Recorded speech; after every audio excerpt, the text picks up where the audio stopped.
Thank y'all for coming this afternoon. We've got Mrs. Bibby and Mrs. Hill on the phone, and we're going to get right into this. Just for FYI, I have a hard stop at 3:45, so we're going to, if we get ahead, we're going to move on. All right, so the first person or the first organization is Boys and Girls Club.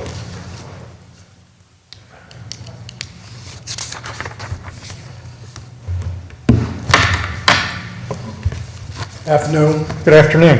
My name is Patrick Wynn with Boys and Girls Clubs, and just wanted to talk about the request that we've made to the city and to serve Boys and Girls Clubs here in the city of Decatur. We put a request in for $100,000. What we're doing at 3rd Street Boys and Girls Clubs in Oak Park, we're serving 200 kids between the two facilities. And we're spending $361,000 combined for those two facilities. And you know our goal for serving here in Decatur is continue to serve quality after-school programs and help with the homework for the most vulnerable group of kids here in the city of Decatur. We're one of the few organizations that remained open during COVID. We ran a summer program. And not only did we run a summer program, but we also were feeding kids through the city of Decatur during COVID because of the lack of meals with schools being shut down. We served right around 1,000 meals a day from the city of Decatur. And the interesting thing about that is we were not only just serving Boys and Girls Clubs kids, we were serving other organizations. We served Decatur Place, DYS, Greater Jubilee, and Head Academy. So, you know, we feel like what we've been able to do here in the city of Decatur the last year and a half since we've merged, been able to bring resources here, been able to upgrade the oldest Boys and Girls Clubs here in the city at 3rd Street. And we also will have the firehouse completed by the end of this calendar year and to serve teens there for workforce readiness programs. So we're very excited about all of the things that we have going on here in the city of Decatur, and we feel like that these funds will allow us to continue to provide quality after-school programs and summer programs for the most vulnerable group of kids here in the city of Decatur. Patrick, I got one question. Yes, sir. You're saying that this is going to represent 2% of your budget. Now that means your budget is $5 million? That's correct. Okay. All right. That's what just in Decatur? No, for the entire organization footprint of North Alabama. That's North Alabama. Right. Okay. What In about Decatur, as I mentioned earlier, our budget for the two facilities is $351,000 for the two facilities at $351,197, and that's for the 3rd Street and Oak Park. Okay. Yes. Thank you for clarifying that. Yes, sir. But in the entire Morgan County, we know Priceville is not in the city, but Priceville, if you include Priceville, it's $520,000 for Morgan County. Okay. You also said, how many meals were you serving a day? 1,000 meals a day. And that's until we're still serving those meals each and every day until October 1. What is magic about October 1? That's the new fiscal year for the USDA feeding program. Gotcha. So that's where you're getting the money, the USDA? Or? Yes. Okay. Till 10/1. Okay, Charles, I know you came in just a little late. Do you have any questions for Patrick? No, sorry. Miss Bibby, do you have any questions for Patrick? Miss Hill, do you have any questions for Patrick? Hey, Patrick. Hey, Chrissy, how are you? I'm good. Hey, I appreciate what you're doing in our community and region. Will you share specifically like the money that you want, what that's other programs that's going to go toward or enhance? I'm sorry, I couldn't. She's asking specifically the money that you're asking for. What programs would it go to enhance the experience here? Well, first and foremost, we'll serve our three basic programs: academic success, healthy lifestyles, and character and citizenship.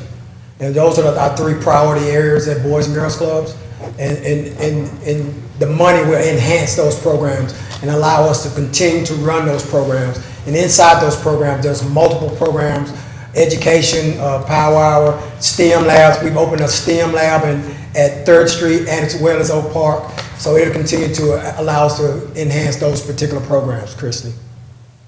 Okay, great. Thank you so much. How I many appreciate kids it. do you have at the 2 programs At the right 2 now? programs, we serve about 200 kids. 200 kids. That's correct. All right. Anything else? Christy, No, ma'am. anything No, sir. else? No, sir. Patrick, again, thank you for coming today, and thank you for what you and the Boys and Girls Club do for our kids. Thank Thanks you for this very much. opportunity. Yes, I agree. Thank you, Patrick. Thank you. Is there a schedule of these hearings today? It's in the thing that you had yesterday. Okay. So I only saw yesterday's. it was in with it. It's not with me. Okay, Carnegie?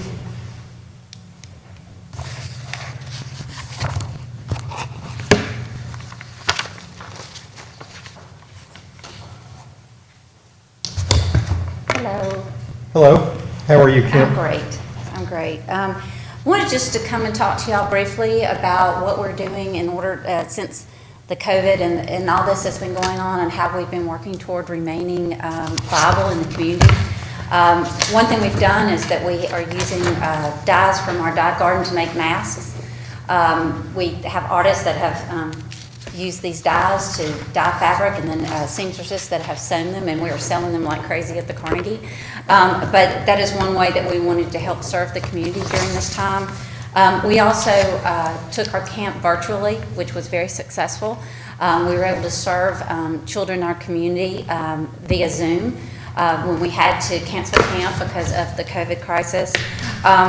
We are also going to start having classes for children on Tuesday from 4 to 5 virtually.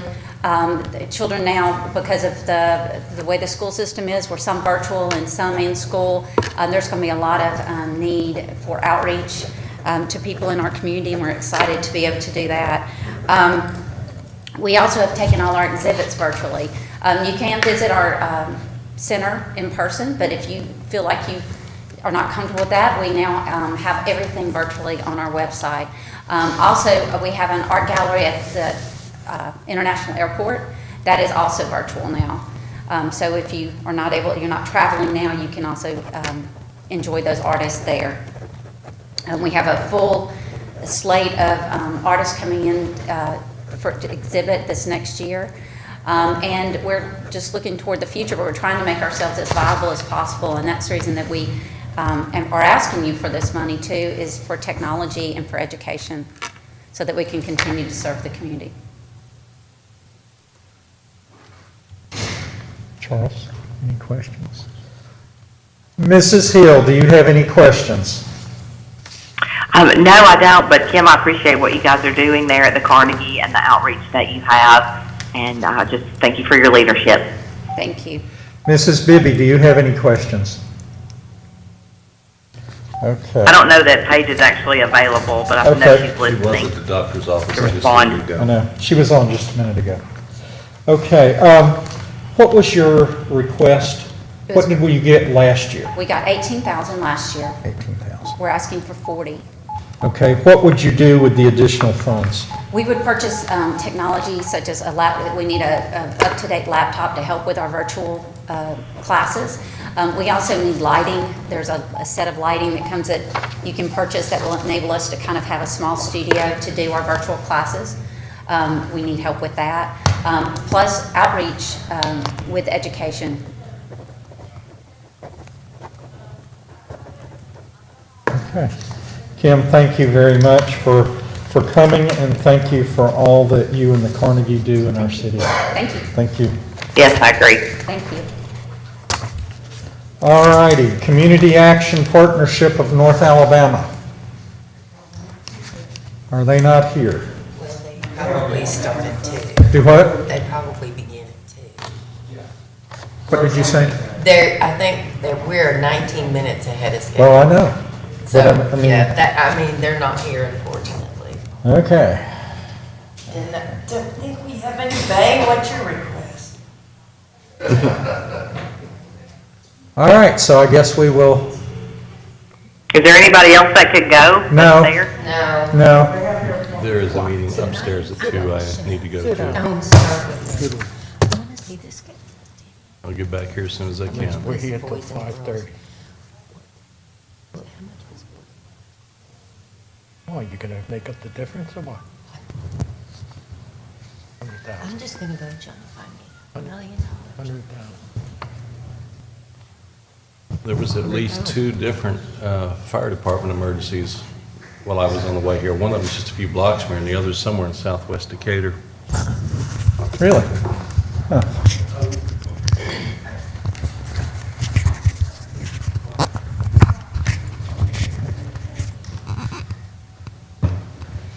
I know one thing, if it was only 12 degrees outside, these masks would be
we're running very much ahead of schedule, so How are y'all? we're good. If you'll just come right up here. Okay, so we're moving on with the foster grandparents. This is from Community Action Partnership of North Alabama. Please state your name Okay. and how much you're asking for. I'm Jordan Jones, I'm the Senior Companion Program Director, Chantel Collier, the Foster Grandparent Director. and we usually ask for $20,000. Okay? The Senior Companion and Foster Grandparent Programs were implemented in the 1980s to help meet the needs of senior adults and at-risk children in Morgan County. The Senior Companion and Foster Grandparent Programs recruit low-income senior adults, ages 55 and older, and place them in volunteer opportunities within their communities. Our volunteers are provided with 20 hours of pre-service orientation and training, and then they continue training throughout the year. They get a stipend of $3 tax-free, and it doesn't go against their benefits or Social Security, and they do get paid for mileage leave, holiday pay, and a supplemental insurance. The Senior Companions provide assistance and friendship to seniors that have difficulty with daily living activities. The program aims to keep seniors independent longer and provide respite to family caregivers. Senior Companion volunteers are matched and assigned to at least 2 clients on the wait list. Before an assignment is made, an initial visit is conducted to make sure that the volunteer and the client understand each other and are comfortable with each other. They have things in common. Clients usually receive at least 2 days a week with a minimum of 4 hours each visit. Services provided include assistance with personal care, meal prep, assistance with encouragement to get out and exercise, taking walks, providing companionship, making the bed, helping with laundry, keeping their living area safe, and the biggest thing is helping with transportation. They can help them go to doctor's appointments, run errands, go to a grocery pickup for them, and they provide, of course, respite for caregivers.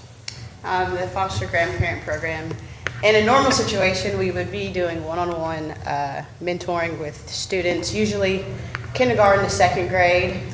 If they need help in reading or math, the teacher would pair them with a student who needed that extra help. Right now, we're looking at some ways where we can do it virtually, pairing up students with a teacher and whoever they decide needs that extra help throughout the year, maybe getting some tablets for our volunteers, that way they can do Zoom calls with the kids throughout the day. So right now it's a little different than other years, so it's a little frustrating, but that's where we are with that right now. And, How many volunteers do you have? I have 61. and Senior Companions have 54. 61 and what? 54. 54. Okay. You're asking for an increase from what you got last year. What would you do with the additional funds? We would use that to help with our virtual volunteering, because right now we're having a difficult time because our volunteers are in that high-risk category of trying to keep them safe but yet keep them active and involved with our children and our at-risk seniors. Okay.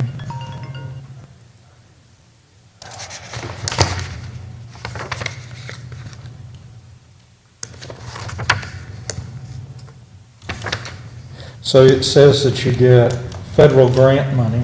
We do. That's our main funder, is through That's the your main Corporation for National funder. Community Service. Okay, and do you get state money? We do. We get some state money from, but you get some from the Department of Education. Yeah. And then I get some from the Department of Senior Adults. Okay.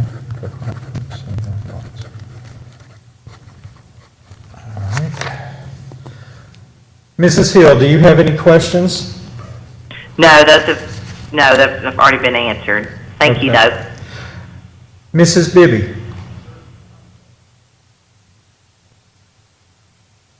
All righty. Well, Jordan and Chantel, I want to thank you for what you do. Thank you for coming, and thank you for the foster grandparent program. It's very vital. Thank you. So, Yes, thank you, girl. Thank you. thank you. Thank you so much. Y'all have a good afternoon.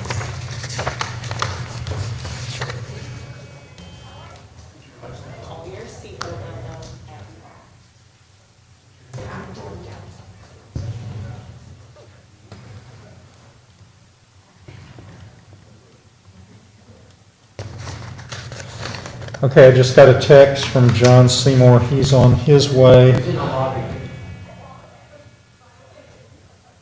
Yeah, I see him coming right now. Mary says she'll be there at 3:30. Oh, 3:30? Okay. She was told to be there at 4. Well, we're just going a lot faster, that's all. Yeah, I know. I told her that.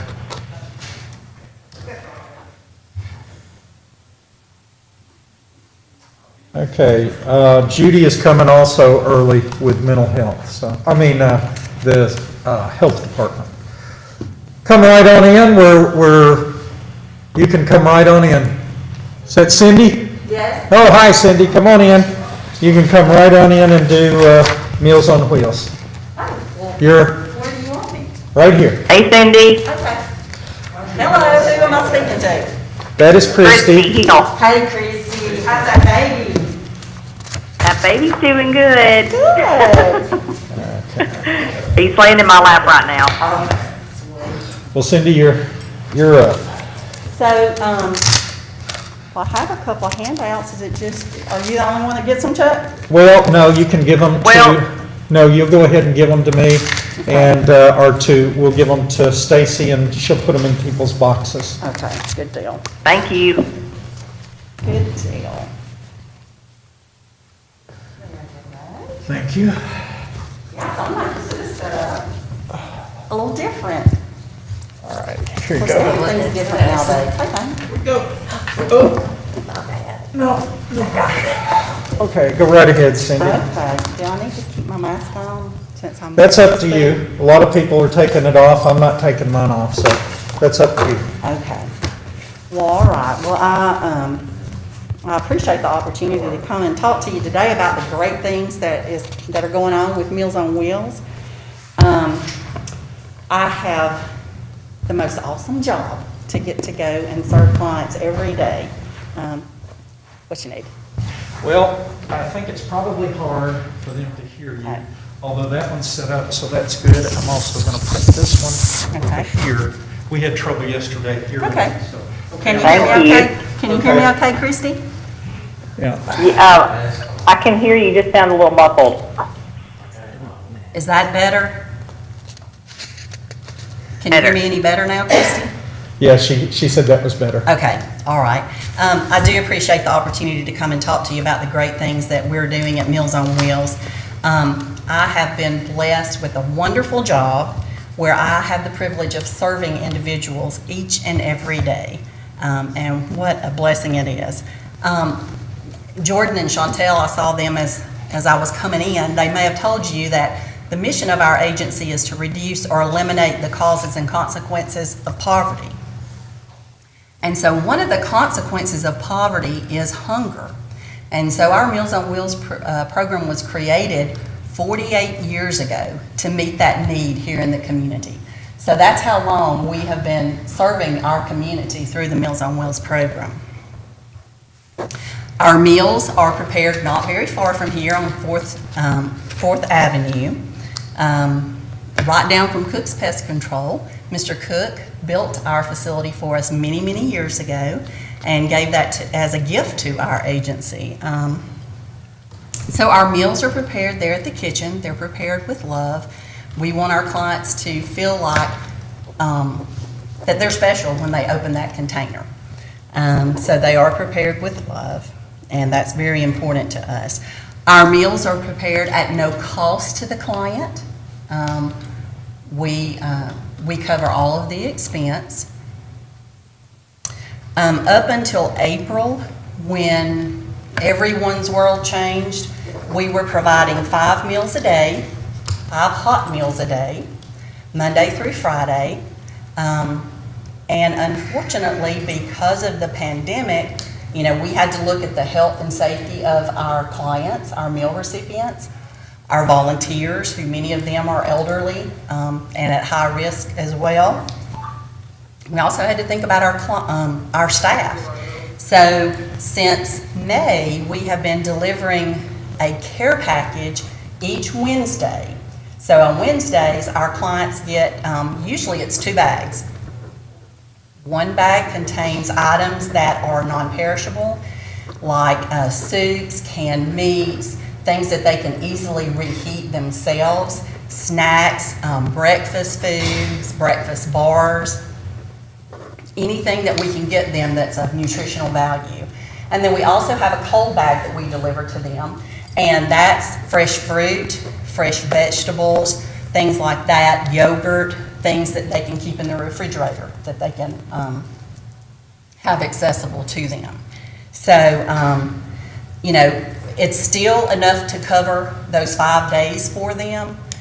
It's just in a different form. You know, we're like everybody else. We had to find ways to do it safely, but do it differently. And so, Steve. hello, Christy?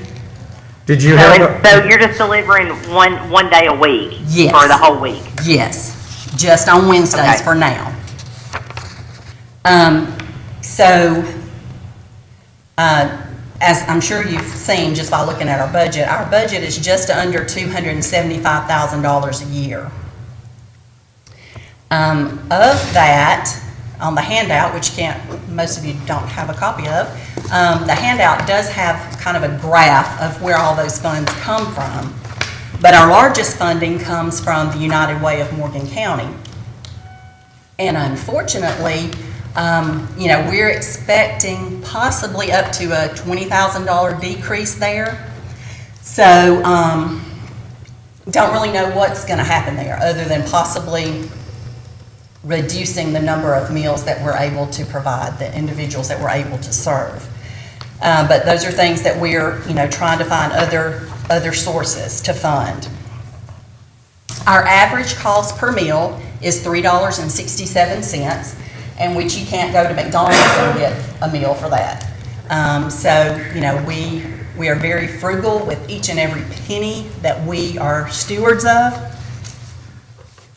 And $3.67, and that includes all of the expenses that we have at the kitchen. Right now, we do not have a wait list, which is a great thing.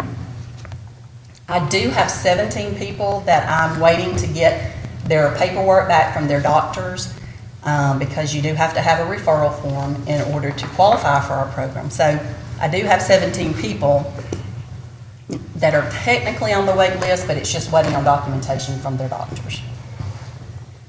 We call them the dream team. Our kitchen staff, we have 1 full-time staff and 4 part-time individuals. And they're the ones that make the magic happen every day. I go and help as needed, and lately, because a lot of our volunteers are not able to get out, you know, I have been delivering meals. We do have a route that our leadership team adopts, and so we deliver meals as well. We do depend on about 50 volunteers each month to deliver those meals. So, as I mentioned, a lot of our volunteers are retired. They're vulnerable themselves.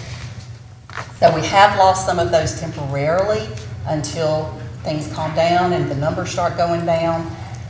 So it's affected our program dramatically, as it has probably most of the programs that you've heard from every day now.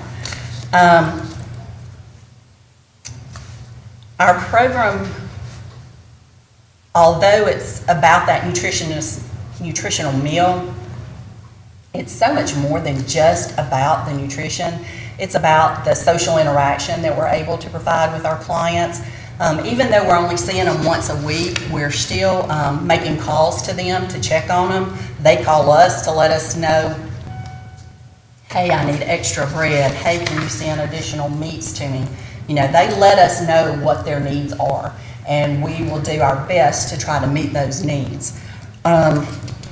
That social interaction is so very important, and for the ability for them to remain independent and in their home, that means so much. So that's another thing that we're so proud of as a result of our program. Also, we serve some of our clients just during times of transition.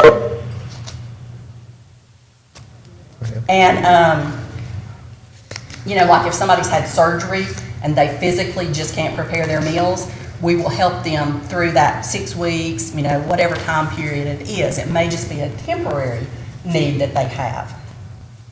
So that's a great opportunity. Could be that they've had a car accident or a surgery or, you know, just a temporary need, and we're able to do that for them. Also, you know, one of the things, because we get to know our clients, we might be able to determine that there's other resources that we're aware of that we can share with them.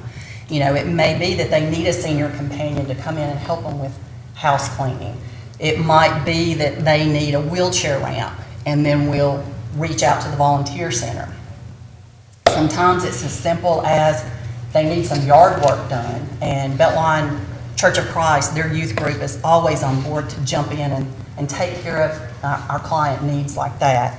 So we also had a gentleman that offered, he had a pest control business. He offered he had reached out to us, and then we had months later, one of our clients, his companionship was his dogs. And so his house was infested with fleas. And so this guy who had a new pest control business went in and did the flea balm treatment for our client. So, you know, if there's a need, we try to meet it. We can't meet every need, but it's a great thing that you know your clients well enough, and they'll share those needs with you. One of the things that's on the handout there, Chuck, we survey our clients every year just to look for ways that we can improve our services, ways that additional needs they may have, because, you know, there's always ways that you can improve. So on the back side of this little handout, there's a list of some of the results from the survey, and this is hot off the press. I mean, these were as of yesterday. I'm not going to review all of them, but just some of the highlights. 90% of the people, of the ones that we've spoken to, said that the portions that we provide are enough. 98% said that they have adequate space in their pantry or their refrigerator for weekly food deliveries and a way to heat up those meals. One of the reasons we asked that question is because this year we had the opportunity. I had gotten a call probably 3 weeks ago from NARCOG, and they had some additional funding available. So they said, would any of your meal recipients prefer to get a frozen meal, a delivery once a week of frozen meals that they could heat up? One of the conditions was they had to be over 60. Another condition, they had to have enough freezer space so they could store the food that was delivered each week. And they had to have a way to heat that up. So we are going to be partnering with NARCOG, and we have many of our clients that would prefer to do that. They have enough funds to do it through the first of the year.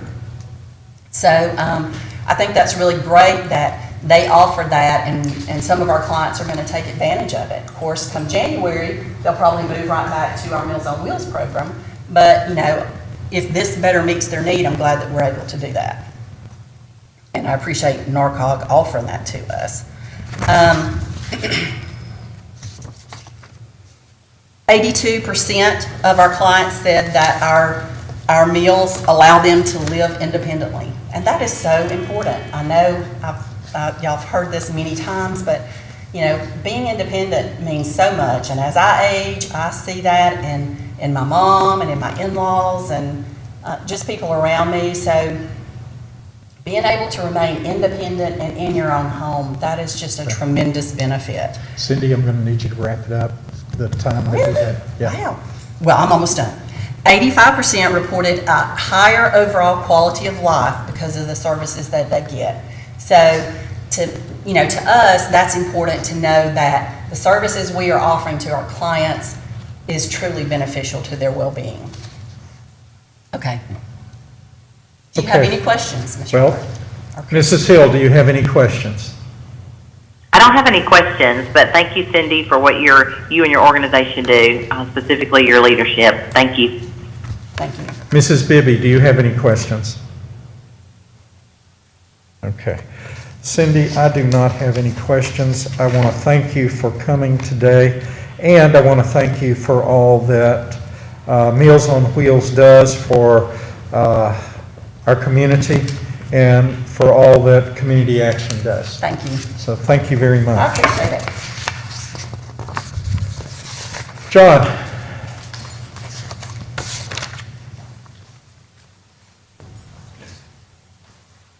Are the others not here? No, but if you want to leave it, I can give it to him.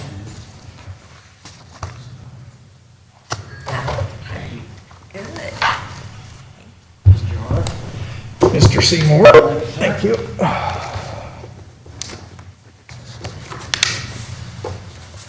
Need to take these off? It's okay. You're fine. My name is John Seymour, and I'm President and CEO of the Decatur-Morgan County Chamber of Commerce, and we thank you for giving us the opportunity to come here today and defend our appropriations request. You know, 2 years ago, we came to the city and asked them to be partners in an economic development program, a 5-year program to address some of the needs in our community, such as housing and commercial development and so on. And we're here today to give you a little update on this past year and ask for your continued support. We did our request in 2 different forms. One was a $50,000 request for commercial and residential development. The other one was for our 5-year plan that we're going to talk about today. So we're kind of running those together in one presentation, if that's okay. That's fine. Tim Lovelace, 2 years ago, agreed to chair this 5-year campaign. Usually we only punish our volunteers for a year, but Tim took it for 5 years, and so he's here today to kind of give a report on what we've done over the past year. Tim?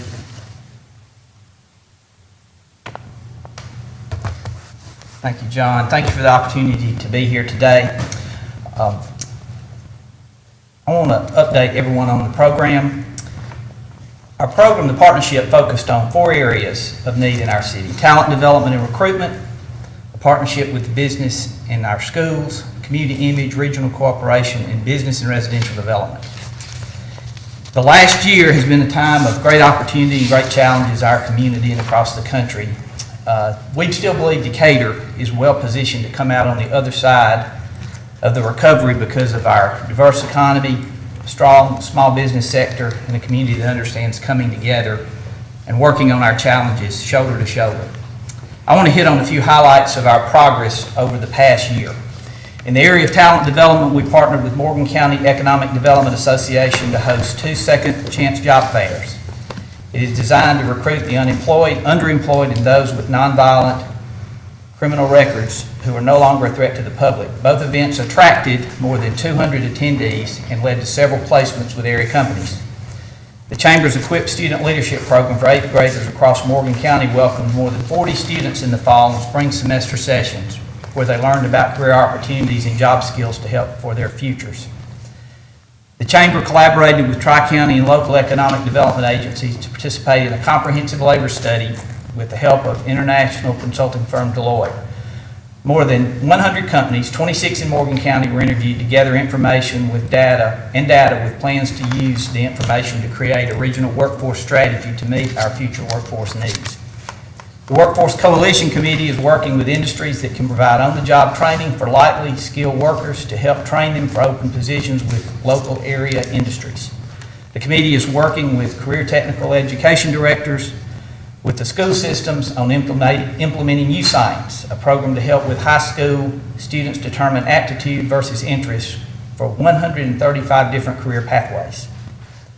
In our partnership with education, the Chamber's Equipped Student Leadership Program for 8th graders across Morgan County welcomed more than 40 students in the fall and spring semester sessions where they learned about career opportunities and job skills to help plan for their futures.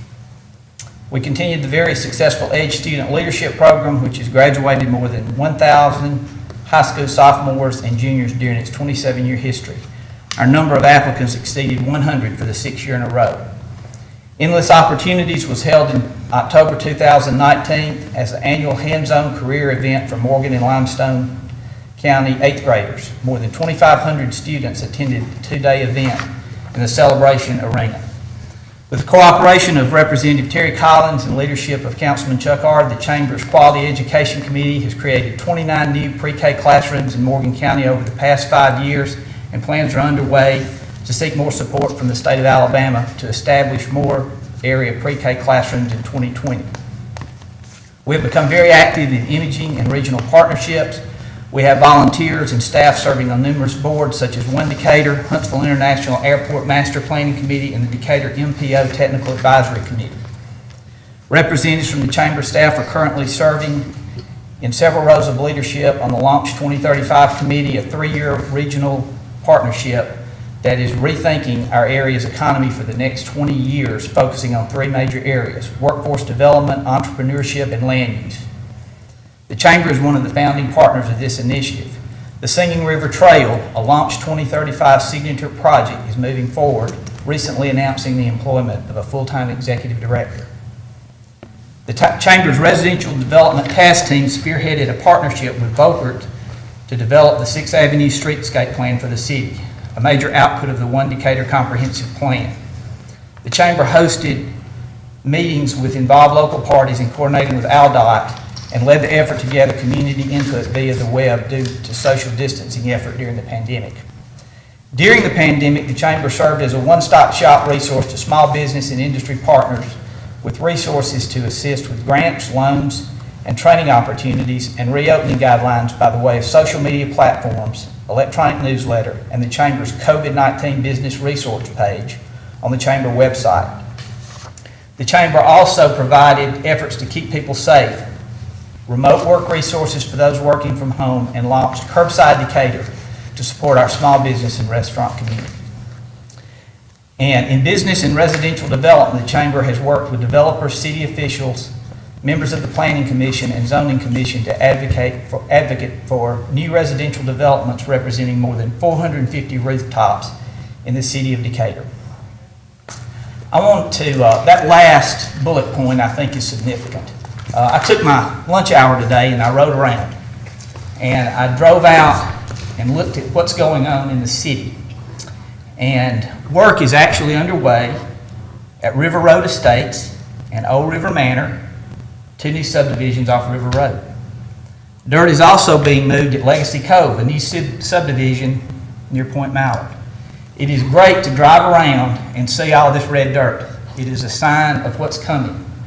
And despite all of COVID and despite the pandemic, the Mazda Toyota plant is still under construction. Industry is still coming in, and this city is about 10 miles away. And so seeing all of this development is very encouraging, and I think speaks to what is still coming for Decatur. And I think with all that's about to happen, the Chamber is going to be more important than ever. Having been a banker in this community for 30 years, I've watched organizations, and I've watched the Chamber be that point that gets everybody together. And as we come out of this pandemic, I think it's going to be more important than ever for all of us to have the opportunity to be face-to-face. This is typically the time of the year where the Chamber is hosting breakfast for new teachers, for school administrators, and everybody is together getting to know each other. This is going to be so important as we come out of this. We will need to be face-to-face again, and all of the many events that the Chamber hosts will be critical in bringing this to be. So I think our best work is ahead. Thank you for the opportunity to present this today. Thank you, Tim. John, do you have anything you want to? I do want to mention one thing. Last night at the Chamber of Commerce Association of Alabama annual meeting at the Grand Hotel, Crystal Brown was recognized as the state's Chamber Executive of the Year. And a great deal of that was because of the work that's going on in partnership with the city to do residential and commercial development. You know, in April, most of us were at home working in our pajamas, and Crystal announced 4 new restaurants that she'd been working on for a while. So there's been work going on through this pandemic, and it's being recognized at the state level. And that's not just Crystal, that's the whole city's being recognized for the initiative that's going on. And we we hope we can continue that partnership with the city. We thank you. I don't have anything. If anybody has questions, I'll ask. I guess Ms. Bibi Charles? and Hill are on. Mrs. Hill, do you have any questions? No questions. Mrs. Bibby, are you on? John, I don't have any questions. I'd just like to thank you and Tim for coming in and giving us an update. And we thank you for all that you do for our city and for our residents. Thank you for your leadership. and Yes, I support. second that. Thanks, guys. Thank you. Danielle?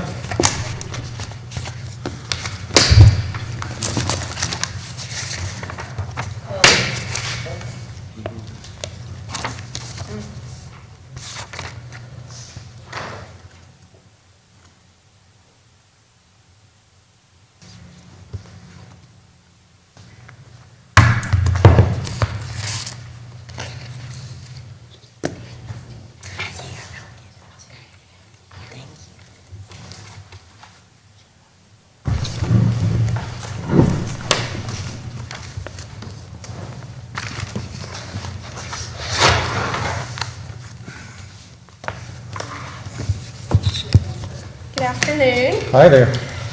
I'm Danielle Gibson, the President and CEO of Decatur Morgan County Tourism, and the funds that we are requesting is 64.3% of the 7% retained by the city in lodging taxes. In the packet that I just gave you guys is two documents. First is the Alabama Tourism Department and the 2019 Economic Impact Report that includes all of the data. At Decatur Morgan County Tourism, we work to promote a sustainable tourism plan that incorporates existing facilities and future projects to enhance community character and sense of place, making Decatur, Alabama a special place to live and visit. We solicit conventions, meetings, conferences, group business, sporting event relocations, and visitors. We also encourage educational, promotional, service, civic, recreational, historical, and cultural activities that further the interest of the hospitality and convention industry. We work to promote economic driver, community marketer, or an industry coordinator and builder of community pride. We had an incredible 2019. In that packet, I included our tourism economic booklet for each one of you with the numbers I'll be quoting today. The Alabama Tourism Department does a data report every year. So those numbers are based off of Dr. Kevin Duravi, who is the president of Economic Research. So travel-related expenditures in Morgan County in 2019 were $278 million, up 10.3% from 2018, and provided Morgan County residents 2,993 jobs, up 6.1% from 2018, and over $74 million in earnings in Morgan County, up 14.1%. A city with a strong tourism base is one that is able to do and provide amenities for its citizens that other places cannot offer. As a nonprofit economic development agency, we are the official agency that is responsible for marketing Decatur and Morgan County as a destination for leisure travel, sporting events, conventions, tour groups, festivals, relocation. We also assist and encourage area industry with their corporate travel needs in Decatur. The traveling public interest in our attractions, events, festivals, recreational facilities, and tournaments. These efforts create new tourism dollars when visitors buy fuel and spend money in our restaurants, attractions, hotels, and retail establishments. And this is important to our local citizens because it saves them $507 a year less in state and local taxes. Events make an impact on suppliers, businesses such as photographers, printers who provide the programs, catering services, and rental companies. So due to COVID, we had to readjust just a little bit this year, but we're looking forward to a fantastic next fiscal year. We have over 31 events planned for the next year. We have several national championships, including USA Archery and President's Cup. Earlier this year, we hired Don Dukeminer, and I wanted to give you just a little bit of background about him. He is our new Director of Sports Development. He serves as the chair of Sports Alabama, and before returning to North Alabama, Don worked for Foley Sports Tourism as deputy director for 2 years and the Huntsville-Madison County Convention and Visitors Bureau for 12 years as a convention sales manager. In 2008, Don was elected chairman of the Alabama Sports Initiative, Sports Alabama, by the members of the Alabama Association of Destination Marketing Organization and continues to serve in this position today. Under his leadership, Don represents the state of Alabama as well as approximately 13 member destinations in creating awareness of Alabama's history and tradition in hosting sports tourism events. And in 2017, Don was elected to serve on the Sports Events and Tourism Association Board of Directors, and he was the first Alabamian to have been selected. In 2019, he was nominated and elected to serve as secretary and then elevated to treasurer in early 2020. He also currently serves as the co-chair of the Mentoring and Engagement Committee as well as part of the awards committee. So he has lots of experience in this industry and we are very proud to have him. Even despite the circumstances, Don has been able to attend virtual conferences to meet with rights holders. It's been a very interesting, they actually have a conference room and you can see it digitally. They move tables and they talk with rights holders. So we are looking forward to booking new events and renewing multiple contracts. We're also a community marketer. This year, we created a new festivals video, which we have not aired quite yet, given the circumstances, but you'll be seeing that hopefully next year. We also created a new foodie video, which was the top 5 foods, because everybody likes to eat, residents and visitors alike. We've been investing in a user-generated content platform to support our visual content that we use for our print and digital advertisements, social media posts, and other collateral.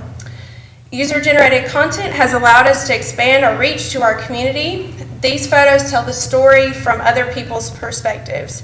And just with that platform alone, we reached over 4,000 people in 2019. And we launched a new website. So if you go on our website and you see little website galleries there, those are actually people who have taken pictures throughout our community, which is really neat. And we've been able to expand that with our website to almost every page. So we'll continue to tell our story. We also launched a new program called the Visit Decatur AL Ambassador Program. So we look for individuals who represented Morgan County well through photos on social media.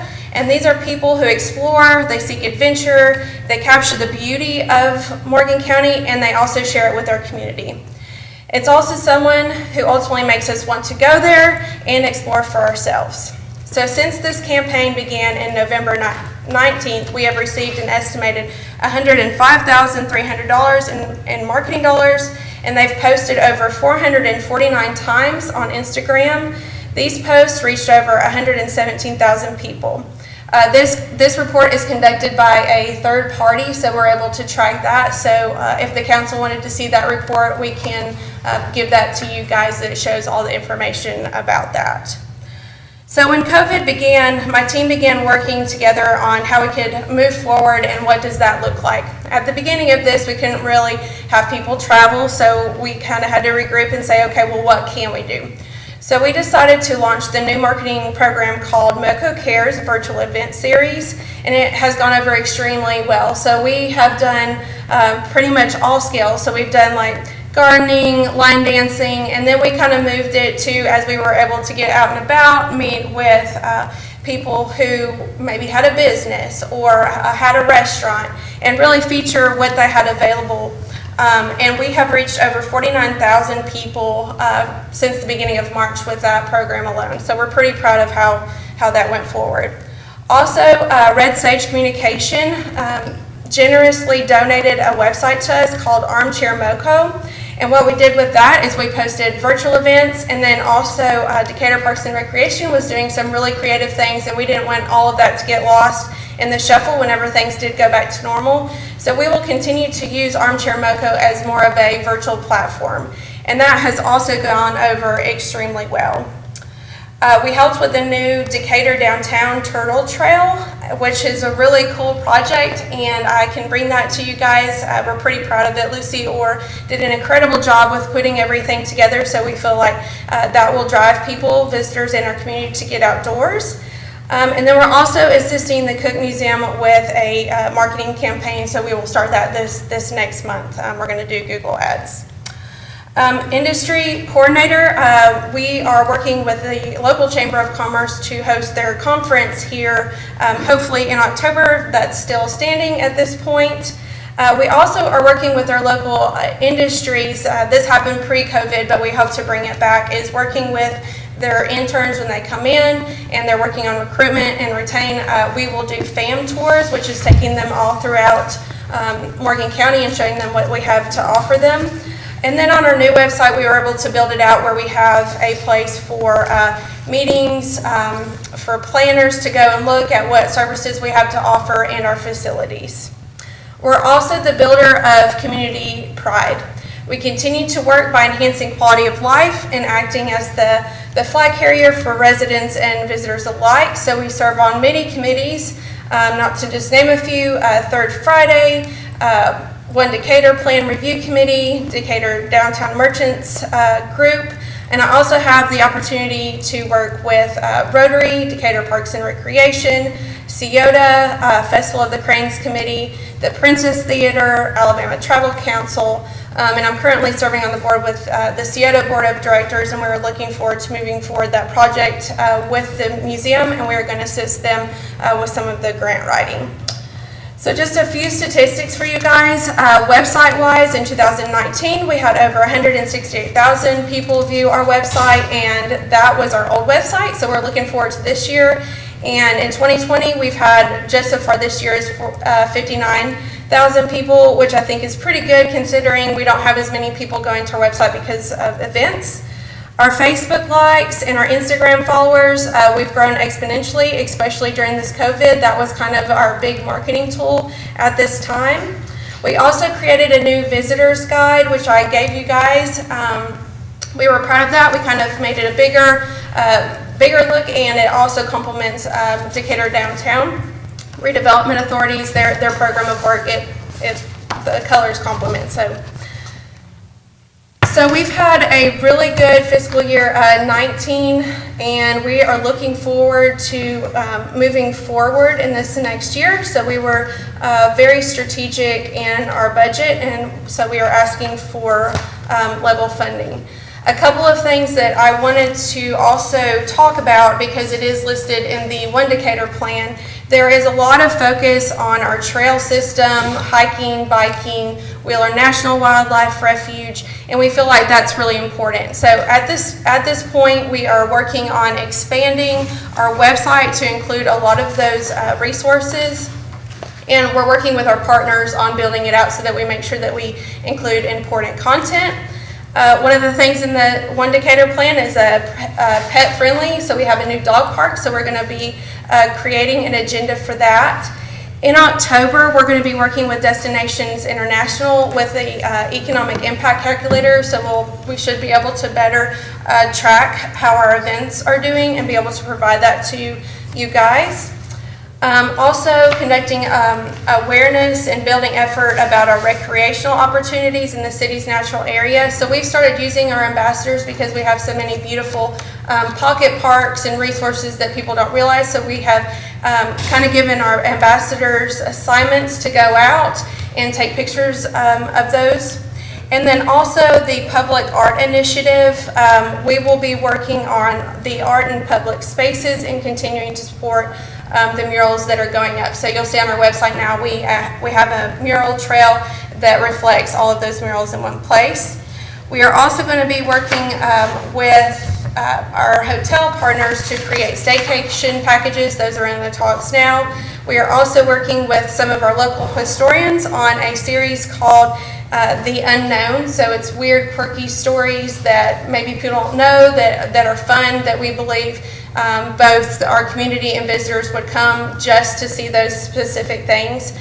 So the theory behind that is we drive traffic to our local businesses along with promoting our area. So we're excited about looking forward to this next year. We have lots of plans in place. And I want to I just appreciate you guys and the support that you give tourism. And I wanted to see if you guys had any questions for me. Danielle, I paid attention when you mentioned that word dog park, and it made me smile a little bit earlier. And of course, notwithstanding the people who made that happen, of course, Miss Susie Wiley, who chaired the committee, and of course, there's a lot of people taking credit for that right now, but among the others who should be getting credit is our legislative delegation. But I wanted to reinforce the point that you made about the percentage of how your money's calculated, and that was set, I was about to say by resolution, but I believe that's by ordinance, and 8 years ago, roughly. And I think it was longer than that, but. maybe, but if you make less money, we make less money, the way it's simply stated. And it's been my honor to serve as a liaison to tourism for a number of years now. And I want to say, when you sit down there and get you're going to be dazzled by the amount of reporting they do every month. I mean, the level of their reports they do is very much in depth. And when you get the opportunity to sit there for the second, third, and fourth month, the reports make more and more sense, and they tie the ends together. They come around, they meet each other, and you understand more of what's going on with all the different ends that go through there. And of course, COVID has changed your world, the hospitality world, the airline world right now. You got a lot of unknowns.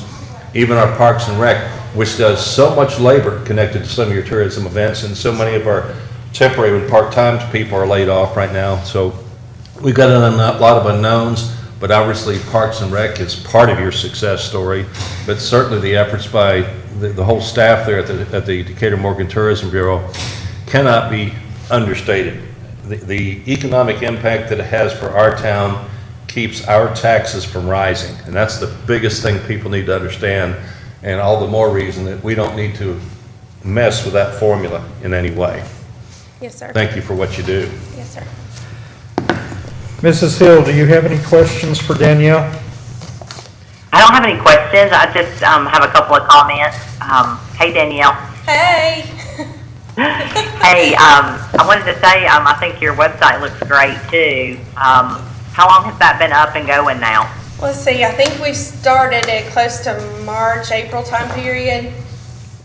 Yeah, it looks good. So just in case you guys haven't seen it, it looks good. Did Big do that for you? Yes, or did ma'am. somebody else? No, Big did that for us. Okay. Well, it looks good. Thank you. So, no, I don't have any other questions. Just wanted to comment that I've been on your website. It looks good. And I just appreciate what you guys are doing, especially during these times.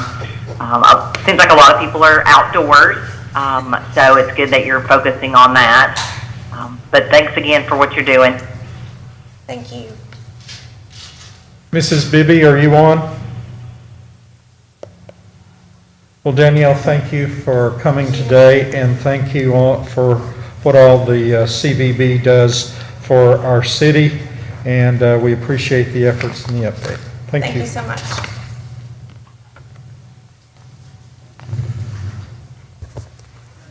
I can't tell with your mask. You got my name? Yeah, Mary Thomas. yep, sorry, Mary, so come on up. I'm gonna let you come up, and then, is that Sherry? Okay, you'll go next. Mary? So, yeah, come on up. Perfect. Sorry, I thought I was at floor today, Do you get the same reaction at the bank? but. Yeah, right? They're like, hold the money. I don't have any to go to the bank and get out though, so they really might be scared to see me coming. I believe I know everybody in the room. I'm Mary McDonald. I'm the director of the Princess Theater. I might read a little bit, forgive me. When I was growing up, my parents always wanted me to be in the church plays, and every time I'd get up there, I'd forget my lines, so just bear with me. So pre-COVID, the Princess Theater for fiscal year 2019, we had 105 rental days scheduled, 100 rehearsal days scheduled, 15 theater classes scheduled, 53 programmed events, and 19 free public events. That would have been 292 days we were open this year and in use, but we reduced that number to 238 because we couldn't do any events for the last 3 months. Even still, with the 3 months of downtime, we increased the number of patrons who entered our doors by 69%. We increased the number of patrons from the 35601 zip code by 67%, and increased the 35603 zip code by 72%. In addition, we saw an increase from patrons coming from all over North Alabama: Athens, Danville, Cortland, Florence, Hartselle, Hillsborough, Killen, Moulton, Somerville, Town Creek, Madison, and Huntsville. All of these increased significantly. Not to mention, we had 28 states represented throughout the year, which contributed to the local economy by staying in the hotels and eating in our restaurants. Our community partnerships have grown, adding more dance partners, community theater partners, churches, nonprofits, and including some city events that we've been able to host when we've had some free time, which has been fantastic. Our partnerships and diverse programming have allowed us to reach more of the community and the surrounding communities. Our goal for FY19 was to provide a diverse range of events, and that's just what we did. We even had more different types of events than the theater has seen scheduled prior to COVID-19. Due to our outreach efforts, the Princess Theater in the city of Decatur has been featured in Southern Living, Alabama Living, Alabama.com, 256 Lifestyle Magazine, Destination Alabama, the Florence Times-Daily, the Decatur Times-Daily, and the Hartselle Inquirer, and the Madison County Record. So we're getting our name out there, not only highlighting the theater, but also Decatur as a city. In FY19, we saw an increased support from private and corporate donors, indicating excitement around where the theater was going. We also were able to secure grants to help upkeep the city-owned building, which we intend to seek out in FY20. Right now, I'm in the midst of trying to get an Alabama Historical Commission grant, which would allow us the ability to fix all the electrical that is right now currently fire hazards inside of the building, as well as fix all of the windows that are cracked, barely hanging in there, and really cooling the streets of Decatur right now. So we're working on that. The grant is capped at $30,000, and our estimates right now are at about $50,000. We also have stucco on the front of the building that's cracked, and I'm trying to find somebody who can actually fix stucco, which has been a feat. Jack Fight says I'm gonna have to go down to Birmingham, but there's gotta be somebody here. So we're still looking for a local partner to see what we can do to apply for that grant. It's gonna require matching funds, but we're trying to do what we can. Once COVID hit, we focused on restoring the inside of the building as much as our capital would allow us to do, including new plumbing. So we raised the money to get new plumbing in the theater. Our toilets were constantly clogged. I thought George Plumbing was going to move in with us because we saw them every week, once or twice a week. We had raised the money, the $15,000, to get the new plumbing in. Now we haven't seen George in a couple of months, which is unfortunate for his business, but he made money off of us doing it. But it's nice to be able to walk into the bathroom and not have a clogged toilet. During this whole COVID hit too, we held 19 virtual listening rooms via social media, which artists came and performed for us on our social media. We had over 30,000 views, not only in the US, but we also have viewers in the UK, Switzerland, and all over Europe, which was kind of exciting and fun to see these artists who've played in our listening room or played on our stage perform and have all these other viewers coming as those artists are talking about how great of a time they had when they performed live at the Princess. So that was awesome. Even though we're doing events again, we've already had 24 events in FY20. We have limited capacity. Many of these events we're doing right now are filmed using the cinema screen that you guys so graciously helped us get. But the problem is movies are not a solid revenue stream. You know, they're really just a way for us to show that we're here and we don't plan on going anywhere. We've been lucky enough to sustain, but when this COVID hit, we've lost $28,000 in rental income. We've lost $34,000 in ticket returns for shows that we've had to cancel.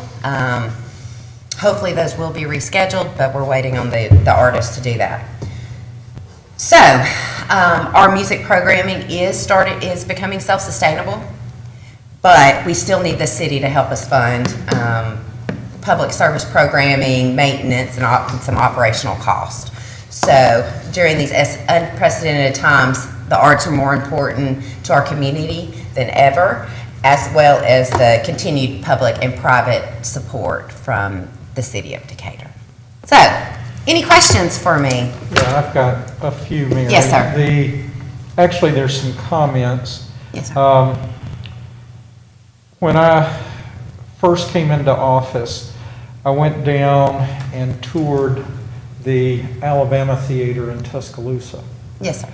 And that is where we came up with the number that said that that theater needed to be in operation 300 days a year. Mm-hmm. And the management at that time said for a theater like this, that was impossible. And I just want to applaud the efforts that you and the board have made, because you would have been in the 290 range without COVID. And that's amazing, because the every day that marquee is on is good for the city of Decatur. And so I'm very pleased to see the work that has been done, the improvements in the programming, and I was very disappointed when several of them canceled. So, Me too. I felt like I worked for it for a year and a half, and certain ones I finally got, and then here this happens. So, Mr. Kirby. No questions. come on. Mrs. Hill. I thought about Mary. asking if Sherry could loan you some electronics over there. You got any for me? Hey, Mary, I just want to echo what Chuck says. I mean, I've been to many of the board meetings, and I'm just really proud of what the board has done, and I really appreciate your leadership. I know the board does too. So thank you so much, and just keep it up. Thank you. Thank you very much. Appreciate you guys. Thank you for letting me speak. Sherry, is that you? That's me. Okay, well, I can't see without my glasses, so please come right on up. Take your time. Mary saved our, Do what? Mary saved our lives. She what? Saved our lives with letting us do the poll worker school there. Oh, yeah. Well, you should have said that. I forgot it. Oh, I forgot it. So, okay. But we wanted them out.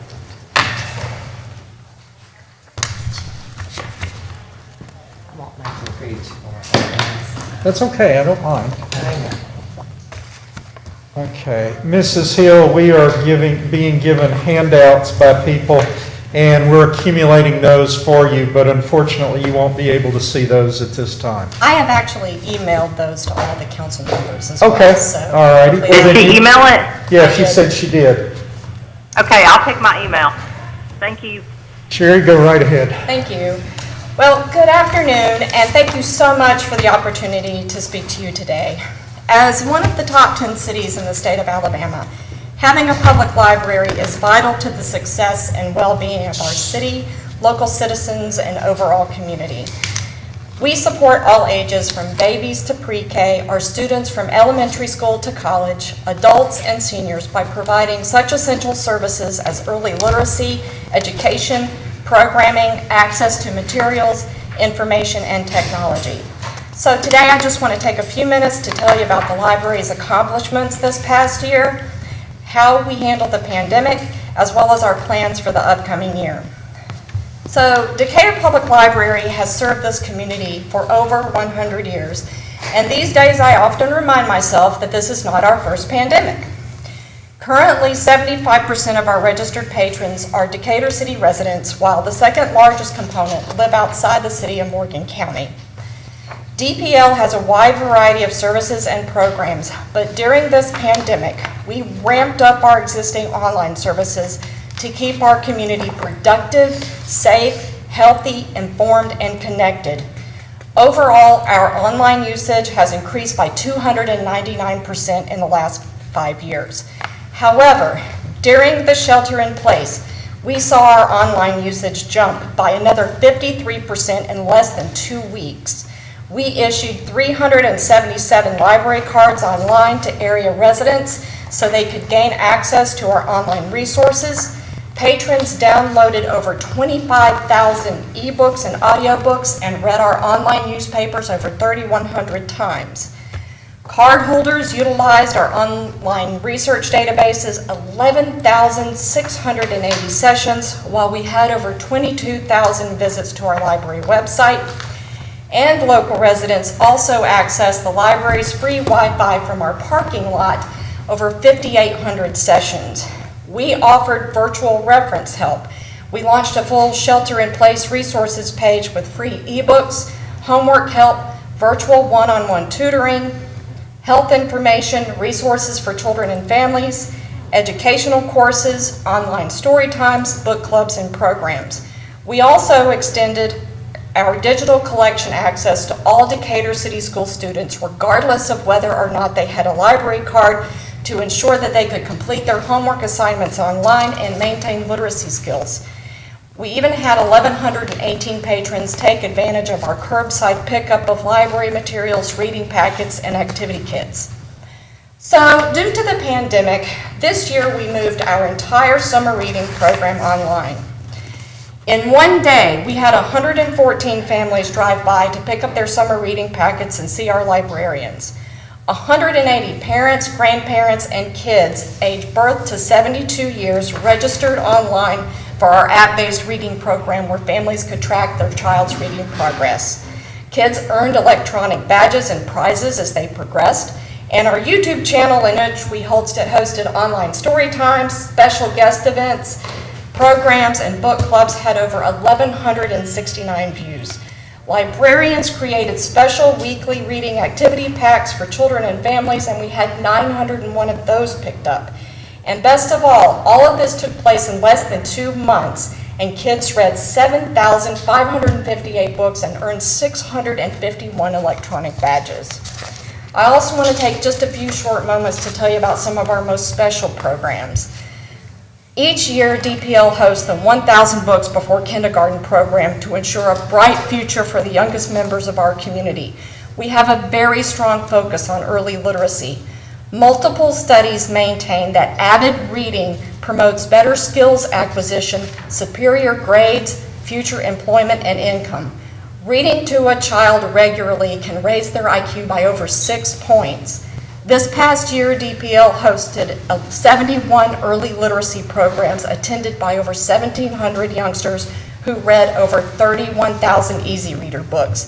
And best of all, this past month, we had 5 proud graduates of our 1,000 Books Before Kindergarten program, and these youngsters read a combined total of over 5,000 books. Also, as mentioned earlier, in the early stages of this pandemic, we extended access of our primary ebook and audiobook collection to all Decatur City Schools students through an easy-to-use reading app, regardless of whether or not they had a library card, to make sure that they could successfully complete school assignments and maintain literacy skills.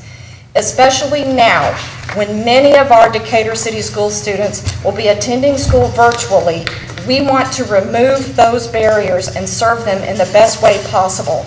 As a result, all DCS students now have access to thousands of ebooks through their local Decatur Public Library. But one of our most special programs is our free tax help program. Every year, Decatur Public Library hosts free tax assistance through our partners with the Retired Senior Volunteer Program. This program serves an enormous benefit to local residents, especially our senior citizens and low-income families. Despite closures, reduced opening hours, and taking all safety precautions, library staff and tax counselors work together to help as many people as possible during the COVID-19 crisis to ensure that these individuals receive their tax refunds and their government stimulus checks. Such income is vital to these families' survival as well as our local economy. This year, volunteers worked 606 hours and filed 702 tax returns, 129 of which were for veterans, with tax refunds totaling $493,998. That is a direct impact on the livelihood of our local residents as well as our economy. We have had such an active year with our wide variety of services, outreach, programming, and our usage continues to grow. We offer and have accomplished so much more than I can cover in our allotted time, but I hope that you'll take a few minutes to look at the information before you. For this upcoming year, our primary focuses are to continue to strengthen all of our online resources to meet the ever-growing demand for ebooks and research databases, and also to strengthen our IT infrastructure of public access computers, multiple software packages, 2 servers, 6 network switches, 2 patch panels, 2 public self-check machines, a router, a firewall, and a robust Wi-Fi network. These resources are essential to our community more than ever, as adults and students are faced with working, interacting, and going to school virtually. We want to continue to reinvest back into this community to meet those needs, whether it's for materials, technology, early literacy, or programming. And with your help, we can do that. Thank you for your time. Charles, do you have any questions? Paige left a message, if I understood the message correctly, the bids for the roof be opening in the next day or 2? That's my understanding. So that is good news, and Yes. the numbers you gave us were staggering. I'm perplexed by 2 things. Number 1 is the number of people that sit out in the heat in their car for the Wi-Fi access, They do. and the other was the number of trips your people made up for the curbside service. I'm just surprised you didn't make a trail through the concrete. And it's still going. We still have people that use it. And that We're not program going to stop didn't it. even exist until after the what, April meeting? Correct. That's just been since the You created last that half of program May. from scratch, basically, at Yes. that point. Very Mrs. good Hill, job. do you have any comments or questions? No. Okay. Hey, can you hear me? Yeah, Yes. I don't have any questions, but I was able to follow along and look at the presentation that Sherry sent. And of course, I'm always impressed with her presentation, but overall, always impressed with just how much you do for our community and how many people take advantage of it. So just keep up the good work. Thank you very much. Sherry, you do have a Thank you, couple- Sherry. How much did you receive this year from the county? We have not gotten formal word yet on how much we're going to receive. No, for last year. For last year, 65,000. 55 or 60? 65. 65,000. Okay. All right. Do you receive any other municipal type funds? No. Okay, all righty. I want to say that the numbers are very impressive, and our residents, as well as myself, should be very proud of our library. And I want to thank you for the work that you and your staff and the volunteers do. So thank you very much, and thank you for coming and giving us this update. Thank you all. Lisa? Yes, sir.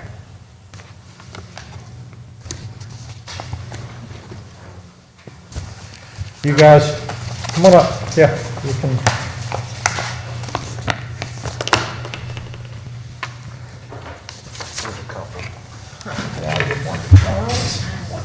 And we get these, Stacy. Oh. Thank you. Okay, go right ahead. Yes, sir. Good afternoon. My name is Lisa Coleman. I'm the Executive Director for the Mental Health Center of North Central Alabama. I want to first thank you for the opportunity to come here and speak on the behalf of the 21 Board of Directors. And most of all, thank you for all of your service and your hard work during this difficult time. So today, my words are brief. Bill Jagir has always done a great job of pulling together information and making it very clear for you to get some of the facts. I have said to you many times before that we are your safety net for mental health services, for mental health services in our communities. And not in my 30 years of service did I realize that one day a pandemic would flood our cities, our communities, and our states. And we are proven now to be the essential healthcare workers and your safety net for mental health centers. Our boots never left the ground, and we never quit serving. You'll see in your packet, actually, we did a little comparison. I asked Bill to pull some months from last year compared to this year, and we actually served 5 more people during this time last year, or this year. So we continue to ask the council for the $30,000, and these funds are to help individuals that have absolutely no insurance, no monies at all. They live on basically less than $8,600 a year. They must have a serious mental illness and meet some strict criteria. Those mental illnesses would include things like schizophrenia, bipolar, major depression with psychotic features, maybe even a state hospitalization. They must be a resident of the city of Decatur. So last year, the Mental Health Center served 1,038 Decatur city residents, and 40 of those were served with your dollars. There were some questions last year when you look at the information on your fact sheet about why just $40? That's a lot of money for 40 people. But we're talking about 40 individualized people that need individualized services. Some of those people need outpatient services, a doctor's visit here and there, and some need our very intense services where we're busing them in, monitoring them 4 hours a day. They're on shots, they're getting nursing and doctor services. We may be going into their homes, et cetera. So depending on the level of need, those slots are managed very carefully. On your fact sheet, you'll see that there was 40,000 unduplicated adults, 271 hours of service last year, and this year, this is just information up to July, there's 32 unduplicated adults for 259 hours of services. We have the services broken out for you there. So with that, I'll answer any questions that you may have. Mr. Kirby? The chart on your local funds, can you tell me the message you're trying to get us to understand when you say Morgan County, parentheses, excluding Decatur and Hartselle? How do we understand that message? Because, well, Morgan County is, when we exclude the city of Hartselle, the city of Hartselle also has 3 board members that sit on us, and they give us funding as well. We serve 7 different municipalities. Each municipality gets 3 members on our board of directors, and when they give us funding, we exclude that from Morgan County as a whole. Okay. So, because they want to know their numbers as well, strictly for Hartselle. I just wanted to relate the services to dollars, and of course, you have an obligation to try to get as many dollars for your service area as you possibly can. Yes, sir. I just want to be sure that people don't misunderstand what that means. Morgan County, the majority of its financial power is in and around Decatur. And so like if Morgan County gave $10, probably $7 of that came out of Decatur, okay? Yes, sir. We're all residents of the county. And that's the reason I was just trying to understand what that message meant to us. Yes, sir. And I do understand that the services you provide are very essential. Thank you. Mrs. Hill, do you have any questions? No, I don't have any questions, but thank you, Lisa, for the update. Yes, ma'am, thank you. Mrs. Bibby, are you on the line? I don't think so. I don't think so. Okay. I got a text from her, she was still at the doctor's office. Okay.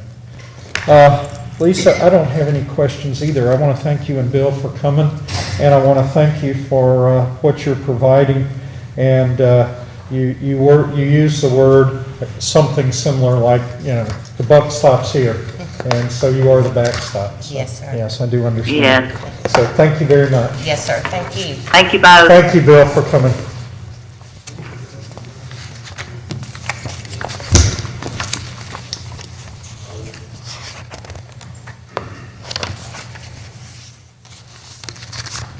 How you doing, Bill? Good to see you. You too. Good to see you.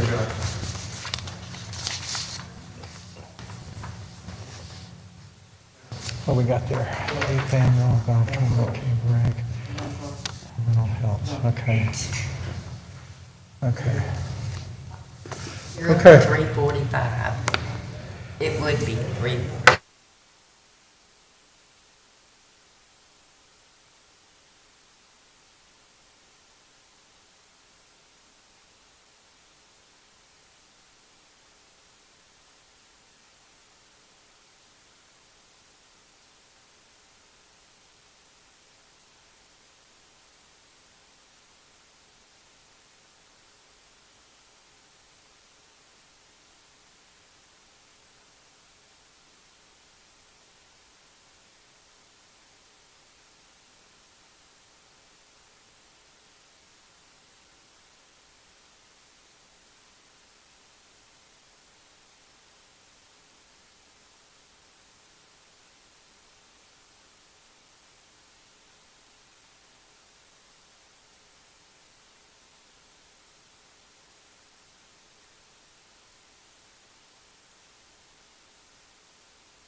All righty, next up, go right ahead.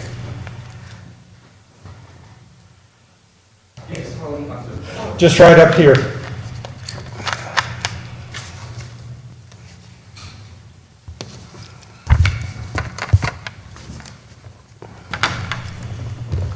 If you will, just state your name and what you're asking for. My name is Misty Calger, and I'm with the Morgan County Child Advocacy Center, and I'm here to present our appropriations request of $21,000. Okay? Chuck, I'm sorry I couldn't hear that. I could just hear mumbling. Okay, hold on. Would Do you have a We mask need to on? get that closer to her. No, hold on. No, it's this. We're Oh, those using are weak these. voices. That's what we're using. So just speak into those, okay? Okay. Or just, so if you'll start over. Our tin cup wasn't working good. It's okay. My name is Misty Calger, and I'm here with the Morgan County Child Advocacy Center to present our appropriations request of $21,000. And you said Missy? Misty Calger, Okay. yes, sir. Thank you. All right. As I said, my name is Misty Calger, and I am the lead victim advocate and a forensic interviewer for the Morgan County Child Advocacy Center, or the CAC for short. As many of you know, the CAC provides services to children when an allegation of child abuse has been made. We are a very small nonprofit agency with only 5 full-time employees and 1 part-time employee. Our staffing has remained the same for several years despite a huge increase in services that we provide. I've got some statistics from the past couple of years, and every year it shows that our services, unfortunately, are growing significantly. So for fiscal year 2018 and 19, we provided services to 781 families and children. The year before that, we provided 766, and the year before that, we only provided 452. So clearly, the need for services, unfortunately, is increasing in our area. Why is that? Well, we don't have a definite answer, to be honest. We think that there's a lot more awareness about child abuse and reporting now. So thankfully, people are actually reporting child abuse so that Decatur Police Department and DHR and other law enforcement jurisdictions can get involved so that those can be investigated. Are there some known assumptions with that in income or poverty levels? There are some factors in children that are in single-parent homes, poverty levels, things of that nature, disabilities. They are more likely, unfortunately, to be abused. And were those numbers countywide? Yes, yes, sir. And I would think those numbers would have increased during COVID when people are at home more. So you Is will have is those there numbers any for months indication yet. of that? So we actually have continued our services, and what the actual thing that we're looking is that we suspect that when children are fully back in school, those are when the numbers are actually going to skyrocket. Because unfortunately, kids have been isolated at home during the summer and the spring, potentially with their abusers. So when they go back to school and they start telling their teachers and their counselors these things that have been going on during this quarantine time, that's when we suspect, and child abuse experts have said, that we're going to see a huge increase in numbers. Oh, wow. Okay. My goodness. It is not. It's because most kids have not had access to mandatory reporters through this time. And obviously, this time has put a lot of extra stress on caregivers financially, their health, things of that nature. And unfortunately, sometimes that gets taken out on the kids. And you said something, a mandatory reporter. Every teacher is a mandatory reporter, are they not? Yes, sir, they are. That's what I thought. Okay. Yes. So that is why we suspect that the increase will happen probably a couple of weeks after kids are actually back in school. Question that you just answered for Chuck about mandatory reporters. Now, when you say teachers, do you mean public school teachers? It's all teachers. Any teacher. So even teachers at private school have that Yes, sir. requirement? Yes, sir. Thank you. Even pre-K. Yes, sir. Even Daycare Kids Start workers. early, everything, all of them are mandatory. Because I know there's some reporting requirements in the public schools that some of the teachers in private schools do not have. Right, but this one is everybody is Yes, sir. The law for the state of Alabama says that anyone essentially that has a child in their care, whether it's teacher, nurse, doctor, anybody of that nature, that they are required by law to report, or they can be fined for not reporting. Appreciate that education. Sure. So I know that as many of you know kind of what our services are, but typically a forensic interview is the first step in the process where families actually come to the Child Advocacy Center. And how that happens is when a report is made to either DHR, Decatur Police Department, or any other jurisdiction, instead of bringing a child to the police department to talk to them about what has happened, we are actually trained to get that information on behalf of the investigators. So we love our investigators, but most of them are not trained to talk to a 5-year-old about some of the most horrible things that they have been through.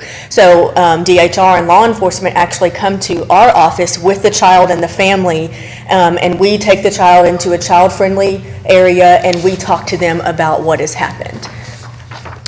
Secondly, we also provide victim advocacy services. So while a child or a family is going through this process, we have an advocate that is assigned to that family for the duration of the process. We are able to link them to needed services. We're able to actually come to court with them if they need us to go to court. And then if they have no idea, like so many of us, about the criminal justice process, we're actually able to educate them and teach them what's going to happen throughout this process. The third thing that we do is that we provide specific trauma-focused therapy to kids. So every child that has a forensic interview, they are offered therapy at no cost at our center. And the therapy that we provide, it is specific to kids ages 3 to 18 that have been through traumatic experiences. And if a kiddo or a family were actually to go out and seek this therapy, it would actually cost them about $100 to $150 a session, and we provide it at no cost. So for fiscal year 2018-19, we provided 1,302 therapy sessions, which would be equivalent to over $130,000 that families would have had to figure out how to pay for the services that their kids need. The fourth thing that we do is that we participate in monthly case review. That includes the District Attorney's Office, Decatur Police Department, DHR, and any other jurisdiction that's reporting child abuse. That allows us to share information with each other to really make sure that these cases are investigated properly, and that if kids are in therapy with us, we're able to report that information to investigators as well if there's anything that they need from us. We already kind of talked about the pandemic a little bit.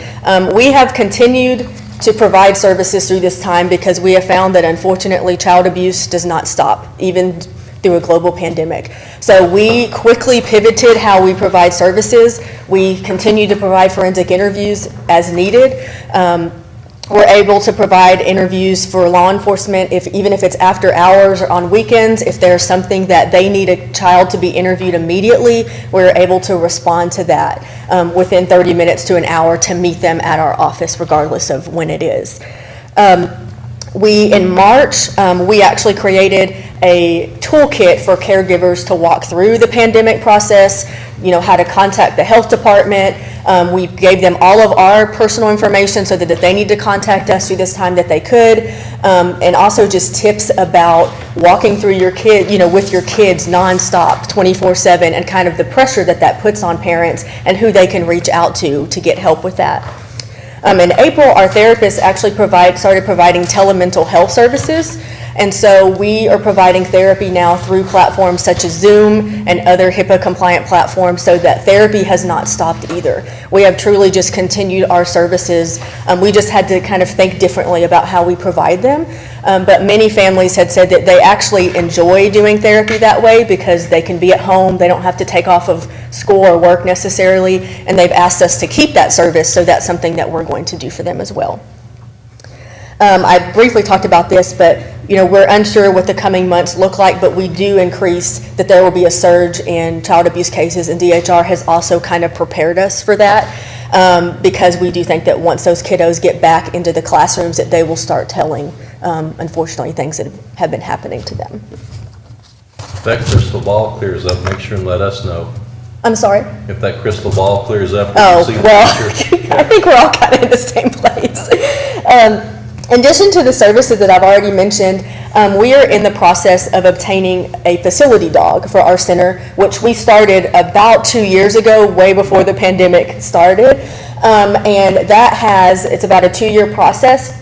We've completed several applications. We completed an in-person interview with, it's called Canines Companions for Independence, which is the organization that trains the dogs. And what they are is they are dogs that can provide comfort to children in therapy and court settings, so that if kiddos come in and that they just don't want to talk, if they're not scared of dogs, a lot of times they may even want to talk to the dog instead of talking to us.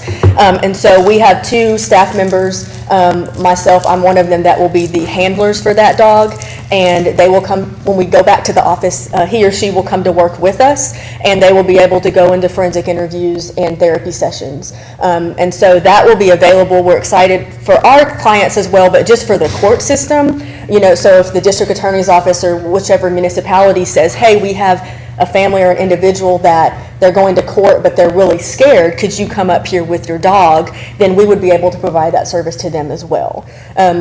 And the dog actually knows up to 50 or more commands, so they can do things like open doors, they can close doors. They are trained to work with individuals with disabilities, so they know how to do certain things that somebody might need that has limited mobility, but they can also do fun things like play cards with kids or do bowling and things like that. That might just be a great icebreaker for our kids.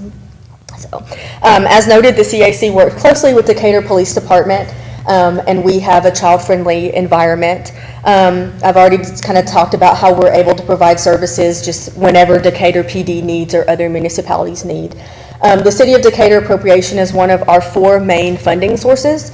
Currently, funding is critical to maintaining the level of services that we're currently providing, and we think that those are going to continue to increase. It should also be noted that 100% of the funds received and requested from the City of Decatur are used as matching funds for our federal grant from ADECA, which is the Alabama Department of Economic and Community Affairs. And so we rely on this funding to ensure that we can meet that match to get those federal funds as well. So in conclusion, I want to thank you for your consideration or take any questions that you may have. Please know that granting us, or at least our level of funding, will continue to ensure that we can provide the needed services to our community. Missy, do most of your funds come from ADECA? They do, yes. Okay. So this just allows you to get more funding? We have to have a 20% match. So if we don't reach that match, it actually, we're in jeopardy, of losing some of that funding. If you were to look at, let's say you said 52% of your audience is from the City of Decatur, do you receive any funds from other municipalities within the county and the county themselves? We do, City of Hartselle and the Morgan County Commission. Okay, thank you. Mr. Kirby. If the funds that you leverage to get your ADECA money, for every dollar you lose, would that effectively cost you $4 of ADECA money? Yes. Thank you. Yeah. Mrs. Hill. I do not have any questions. Thank you for the update. Mrs. Bibby, do you have a question? Good evening. Thank you for the work you do every day. I've been down there. I think the dog is the main thing. I have a very close friend that does that work. And to see many things happen that would not happen without that. So thank you for that and what you do every day. Thank you. Missy, thank you for coming today and sharing with us. And it saddens me that we have to have this, but I'm certainly glad that we do. So thank you for all that you do. Thank you. Thank you all. Miss Bibby, would you like to join us? Or are you happy down there? I need somewhere to write. You might want to check with Stacy to find out who you are. That's okay. Let me just, Paige. Oh, okay. because I have a hard stop at 3:45. So. All right. Paige, she's got your ID. Thank you. Oh, I do. Not sure where I'd write that. Okay. We're a little ahead of schedule. So what I have done is I have asked Judy Smith to come and talk from the Morgan County Health Department. And at 3:45, we've got the orchestra. We have the gentleman here with, I don't know, what time it is. Do you have a problem, or you were here for a 3:45 appointment. Would you like to go right now, or? Whatever pleases you. Fair, I can wait. He was just here first, that's all. Okay, all right. No, I was just trying to slide Judy in. Go ahead. So that we can get her. We're fine. You sure? Yes. Okay. I don't have to cooperate. Thank you, though. Come on. Okay. We ready to leave? Yes, sir. Okay. Thank you, Joe.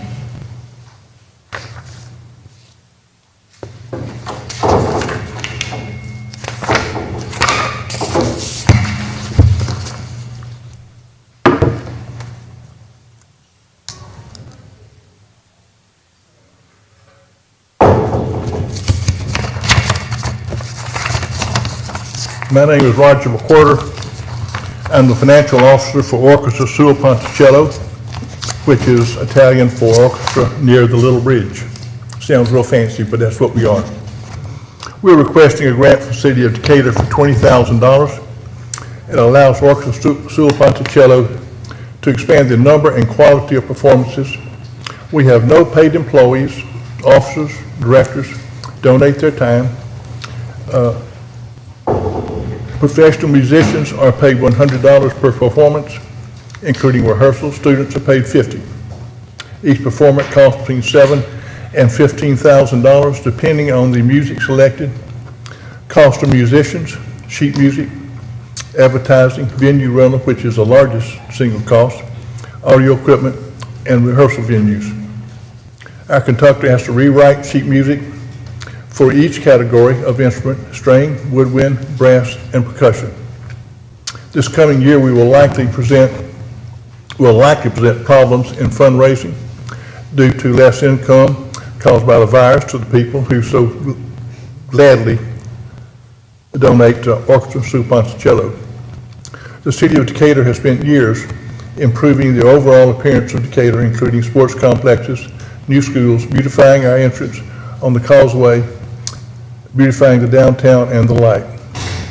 Decatur enjoys an excellent reputation as a community with strong interest and support for the arts.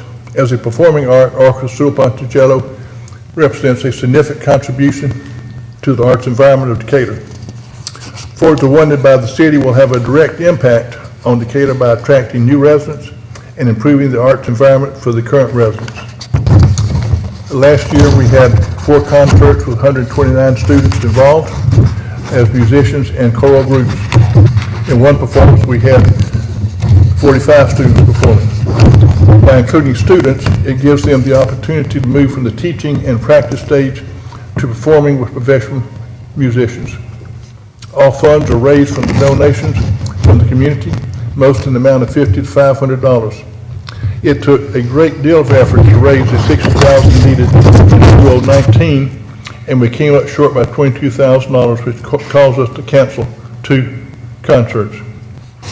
Until the forming of Orchestra Sul Ponticello, anyone who was an opera or orchestra enthusiast had to go to Birmingham or Huntsville to find these types of performances. We also want to perform a Pops concert at the amphitheater, a free concert for the city of Decatur in 2021. I'm open for questions.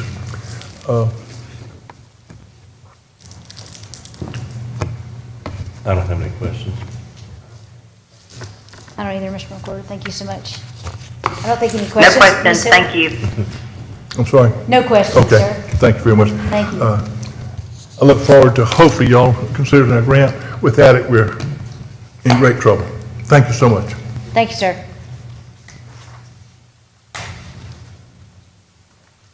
Sort of hard coming behind the Center for Advocacy. Yes, sir. I've been at my office today with 90-degree temperatures, air conditioner went out. Oh, no. Thank you so much. You're a good fan. Yes, sir. Thank you. Ms. Smith. Tell you what, while Judy Smith's coming, I'm just going to tell you, I want to personally say thank you to Judy and her staff They have been incredible the last several months and helpful to our residents and our business owners. Judy, I could never repay you for what you've done the last several months and your staff, so thank you. Well, Yeah, I second that. Well, thank you. But I will also say, you all have walked with us every step of the way, and without the support, we could not have done what we have done. I will say that a couple of years ago, I told you we were sort of like your HVAC system, you know, as long as everything was cool and things were going well, and, you know, that you just didn't know we were there, and then suddenly, I guess you weren't paying us enough attention, and so this past March, we decided that we wanted you to know who we were, and so you have known ad nauseum who we are. So we will continue to walk with you. We will continue to do what we need to do. This is not over. It will not be over for some time. We do not have a vaccine. With the vaccine, even when the vaccine comes, you know, it's got to be efficient, it's got to be effective, and it's got to be available to the people who need it. So, but we're already planning, you know, mass flu clinics as well, with the hope that at some point we will have the vaccine to go along with that. But I do want you to know that as your public health department, we do a few other things besides COVID. I know that that's the only thing anybody will ever know us for, and I will retire being the COVID queen, I guess. So, but one of the things, you've got a little card on the front of your thing there. I just want you to know that your health department did over 20,000 clinic visits. These are people that could not have gotten medical services in other places. We also supplied WIC food supplements for some 2,900 folks. By the way, the 75% of the population we serve is Decatur residents. Obviously, we have folks that come from other areas, but you probably don't even know that we do have a home health program. Home Health sees, this is how many home health visits they did, over 6,000 home health visits. Now, these are folks that we were able to keep out of the nursing home. The majority of these are Medicaid patients that are unable to get care other places. Most private home health agencies, because of the reimbursement, just don't look fondly on taking Medicaid patients. Some of the things that you directly pay for is the food inspections. It's been a little off lately. We've been spending more time making sure that people wore masks than we have doing inspections, but they are still doing those and following up on complaints. Over 705 on-site visits, and I will tell you, in the course of all of this, you know, on-site, particularly with your garden folks moving in, has been a tremendous increase. So even while the only word you know that we do is COVID, we have had these other things. If Paige would put her dogs up, we would not have to take care of those 310 animal bites, but apparently she and some other folks have animals that seem to run around and want to bite other folks. And interestingly enough, they did 104 inspections of your body art facilities, your lodging facilities, and some solid waste complaints. So those of you who want tattoos, they have your sites have been inspected. A couple of things I just want to mention to you that, you know, I want you to look at, I hope it may be on the back page, the Morgan County Health Profile. They're just some things that I want you to know that we do continue to work on. For example, if I can find it, I seem to be having trouble with papers these days. If you look in this county, you all had 158 induced terminations of pregnancy, which is not something that should ever happen. Family planning is a preventive method. We should never get to the point that that is a consideration. The births to unmarried women, I highlighted the things I particularly wanted you to see. The births to unmarried women in this county, 43 of the total births in this county of women 15 to 44 are to unmarried women. To those women who are between 10 and 19, 85% of those are to unmarried women. Now, that's one of the things that speaks a lot to what the lady that spoke ahead of me said. You know, we're talking about folks that won't finish their education, that won't do whatever. Our family planning program is critical to this county. I know you all do not hear a lot about it, and we don't, but it is critical to helping our young people as well as anybody who can't get medical services get those services. Medicaid births, almost 60% of the births in this county are to Medicaid, are paid by Medicaid, and 87% of your teen pregnancies are paid by Medicaid. So those are indicators that just talk about some of the stuff we do in terms of the STD program, our immunization program, the other things that we do that we hopefully serve you well while we try to be the HVAC system. One of the other things I just want to mention to you that if you look on the second page of that, if you will look, the rate of influenza and pneumonia in this county is 34.5 per 100,000 population. In the state, It is 24.5, so this county has a tremendously higher rate of deaths from influenza and pneumonia than the state does. In addition to that, all of these other things that I have highlighted are things that this county has a higher rate than the state rate is, and those are things that I hope your public health department is serving you well in our efforts to try to prevent. I do want you to know that we are there for you, both for COVID and for whatever else you need for us to do. And again, I thank you for walking with us, and we intend to walk with you all every step of the way in whatever we can do to protect the safety and well-being of this county. So thank you so much for letting us work with you and serve you. So, any questions? I don't have a question, I have a comment about my attack dogs. If I didn't have to pass mask ordinance, I probably wouldn't need attack dogs. That's actually an excellent point. Are going back to school. And let me just mention, you know, our educators are having a tough time right now. You know, people are afraid. You know, teachers are afraid, but now I will say this, you know, we were afraid when we first started doing COVID testing too. They'll be okay after a week or two. I mean, once they get past, when we had our first COVID clinic, we had nurses in tears. They were so upset about having to do testing, and they were so afraid. But once they got past it, now we have to fuss at them and send President Page's attack dogs to go make them be sure they've got their PPE on. But they're going to be okay. Our kids have got to go back to school at some point. They absolutely have got to go back to school. We are going to have cases in the school. It's going to happen. You might as well get ready. There probably is already some. Certainly the ball teams and this kind of stuff, they're going to be there. So we will walk through it. We've got to get our kids educated, and we'll all walk through it together. And whatever you all need from us, you just need to let us know. Thank you for letting us serve you. And Judy, one more thing Sure, for me. absolutely. Thank you for the mask you've given. In fact, today, the little sanitary thing, the hand sanitizer mask, 6 o'clock, Dollar General on West Moulton in Mr. Jackson's district. Fire station's giving those out again. So thank you for what you've given us. And I said this not too long ago, that it seems like health departments are the first things to get cut in budgets. And you don't really know how much you need them until an event like this, and you're like, it should wake us up to say, whoa, y'all got to be funded, because without y'all, I think we'd be in a lot of trouble. So thank you for you, and again, your staff that have been terrific. And it's the team. I only take all the credit. Well, but listen, and I thank you for saying that very much. They really have worked hard. So, but thank you, and thank you all so much. Thank you. We're here for you, need us. All right. Thank you, Mr. Gordon.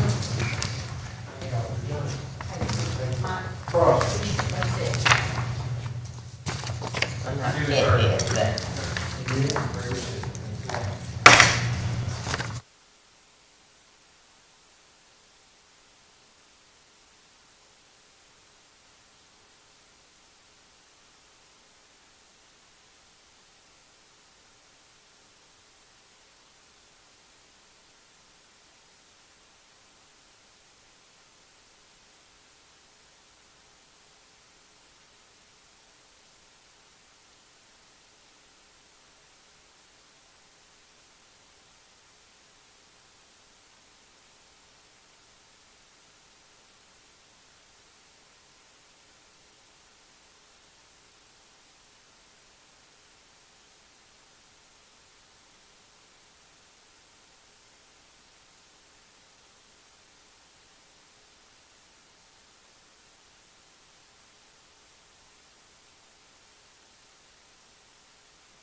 Yeah.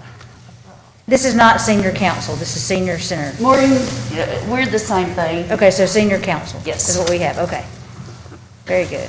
And what's the spelling on your last name? RAASTRAW. Simple enough. That's easier than his last name. Have y'all opened back up? Thank you. Amy, have y'all opened back up? Do what now? Have y'all opened back up to your, We're not yet? still closed by order of the governor. Gotcha. And y'all closed in what, March? 13th. Yeah. That's enough for everybody. Hey, they want me to go ahead, so I'm gonna give y'all your check later. Are y'all doing, are y'all doing meals now or nothing at all? Casseroles. Just casseroles, so you can still purchase those there? What kind of cake is it? It is Senior Center signature cake with homemade cream cheese frosting. Oh, goodness. I'll eat that later, thank you. Everything y'all make's good, so.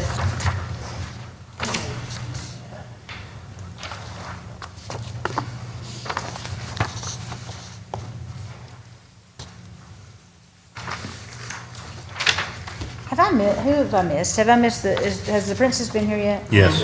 Okay, and then library has not or has? They have. Okay, so I just don't want to wait on the wrong. And then volunteer center? No. Volunteer Okay. center, EMA, and 911. And the health department's gone. Okay, very good. Gotcha. Do I take this off while I speak, or? You can, Rose, that's fine. Yes, ma'am. Whatever's comfortable. But you take a chance of getting tasered. Oh, I'm man. kidding. I've got a piece of cake for you, dude. You don't want that. It's all good. I got a piece of cake for you. I'll give you yours next.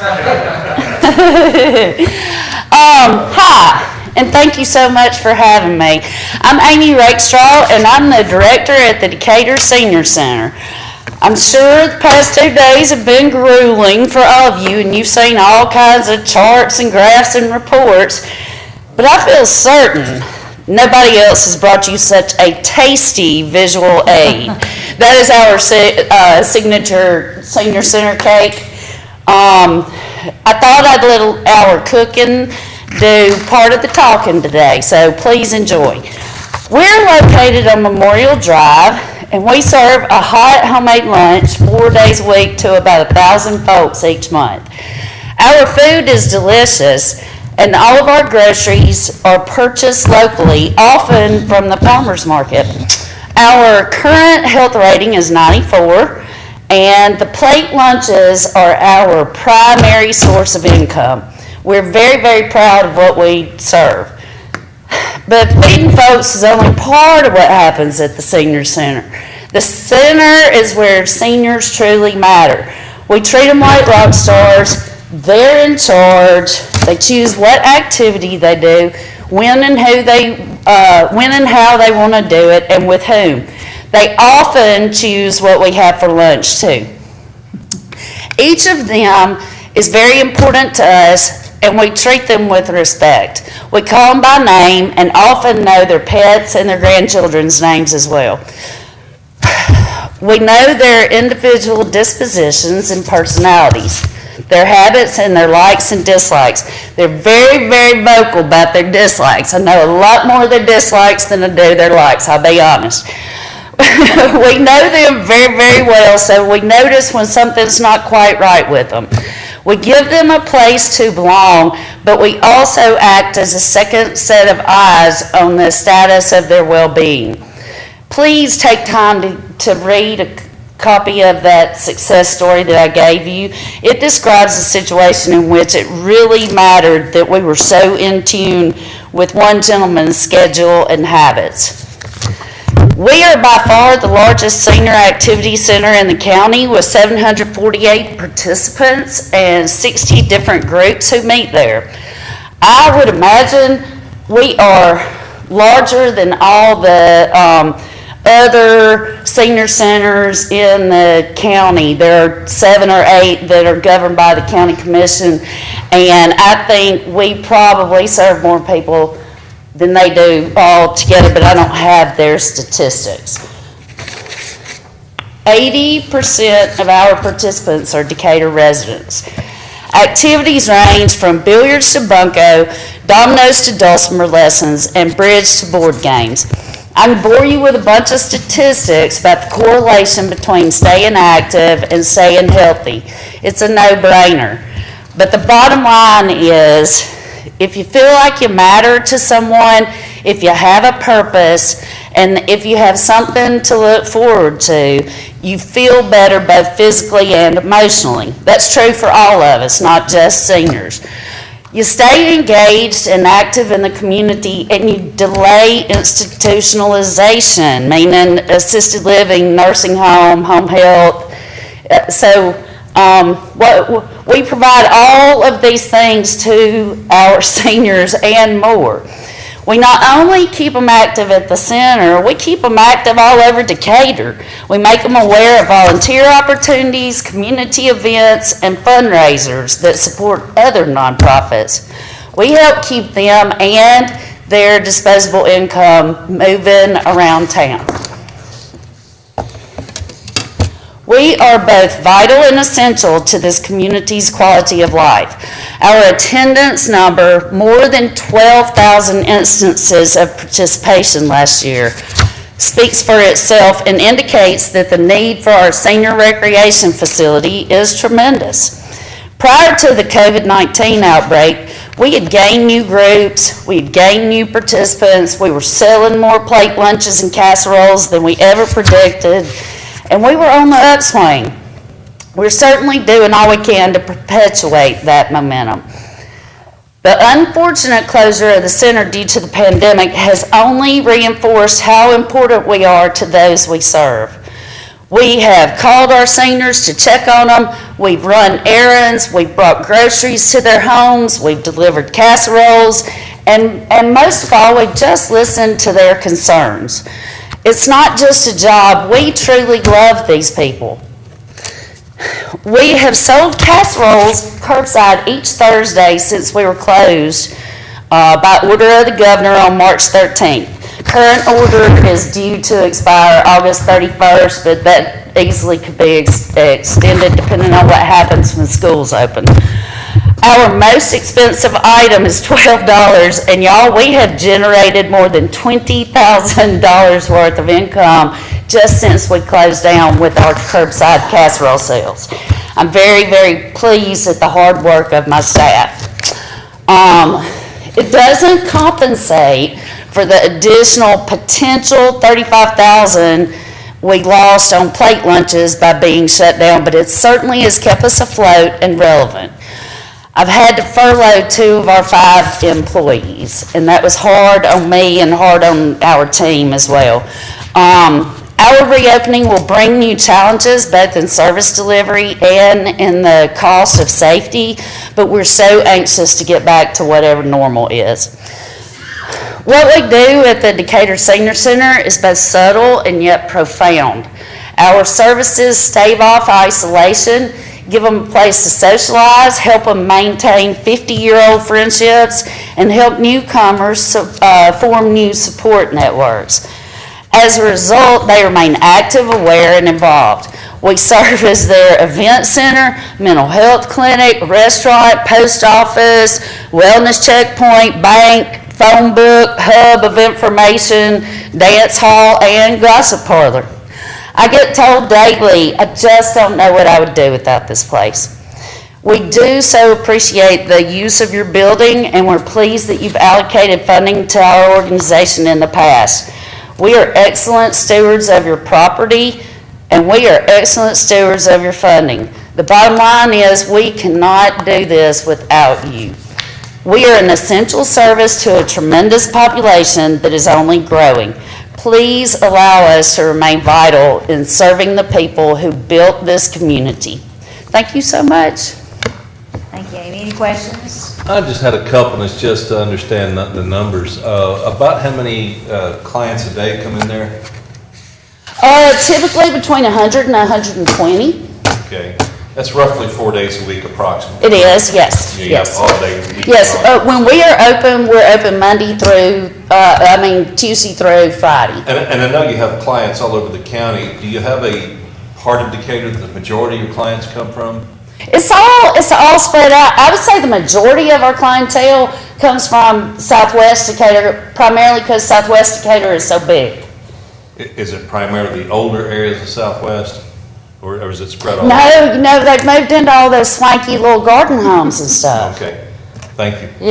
Yes, absolutely. And your meals, I mean, $6, I think, the last time I ate there, $6 for a plate lunch? It's seven, and that includes one of those fabulous homemade desserts and a drink. Well, I'll attest, I've been there several times and go back quite a Yes. few times. I've made quite a few friends Thank over these 4 years when we had these allocations. I'm surprised your entourage is not. Well, I told them they couldn't come with me today, that I had to come by myself. What is, oh goodness, one in the wheelchair. Oh, is it Bill Culver? Mr. Culver, that's right, he's always here. I'm Mr. surprised- Bill Culver doesn't buy our casseroles, but every Thursday he comes when we sell from 10 to 1 and it's drive-through, but he comes every Thursday to boss us around about something. We love him. Well, I've made a good friendship with him over the years, and thank you for providing that. When I come, I see that service that you provide for just them interacting. I've wondered since March how it has affected.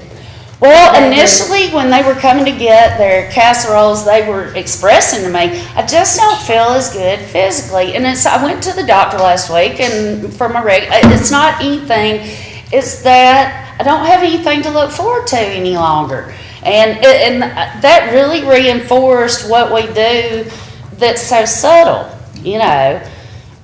It's a community. They really are very important to us, and it's the most glorious thing to walk down the hall and see a bunch of 75-year-old ladies throwing dice and cackling like hens. It is a beautiful thing.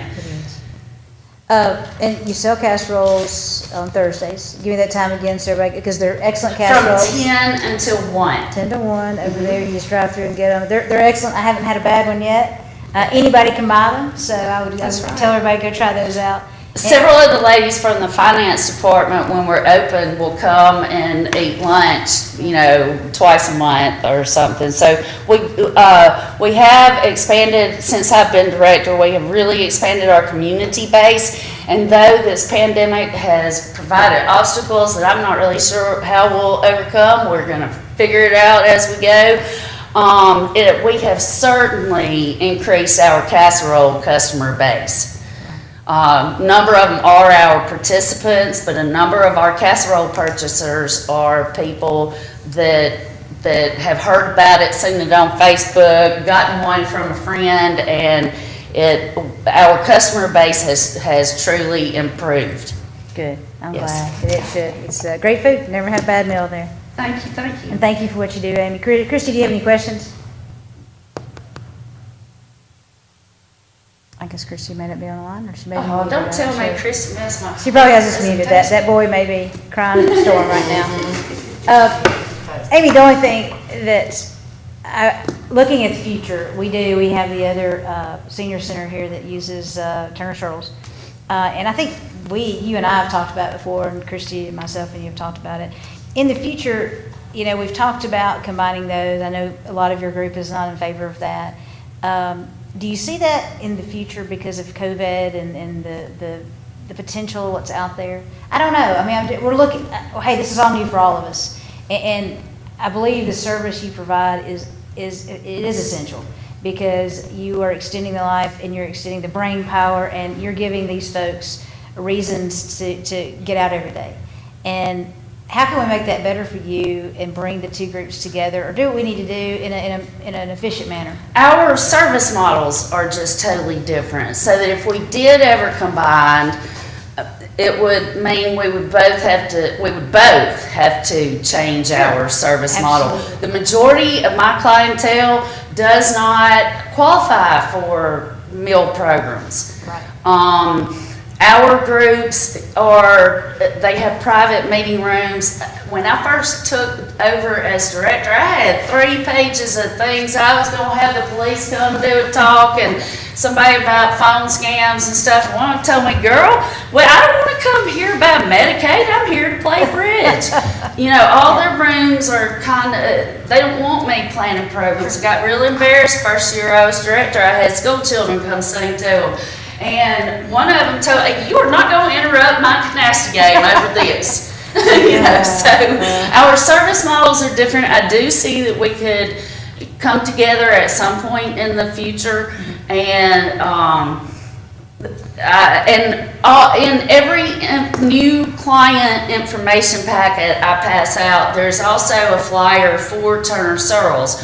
Part of my goal as director is, if they aren't active at Decatur Senior Center, to find someplace else to be active. Right. And we have a little group of women that drives to our senior center to play a game called Hand and Foot, which it took me a minute, but that's not a childhood disease, that's a card game.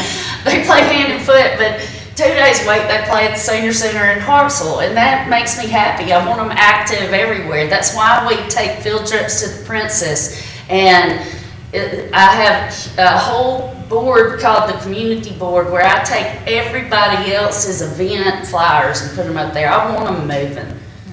Absolutely. Again, if you're ever having a bad day, I strongly recommend you go by, give them a visit. Come on over there and see us. Have a Cheer good you up lunch. and fill your belly too. And they may cheer you off with it too, but that's okay. You'll make some good friends. So thank you. Do you see anybody in the future being a little scared to come back maybe? Okay. And I think particularly that bridge group that Bill Culver is in, I think some of them may not come back, because that group is the group made up of the most elderly people. Every one of them is over the age of 80.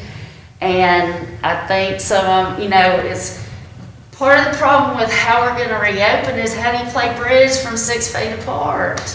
How you do that? I don't know. Yeah. Have y'all looked at it? And I know it's difficult with this age group. My mother is in this age group with new technology, virtual technology, computers. I know it's difficult.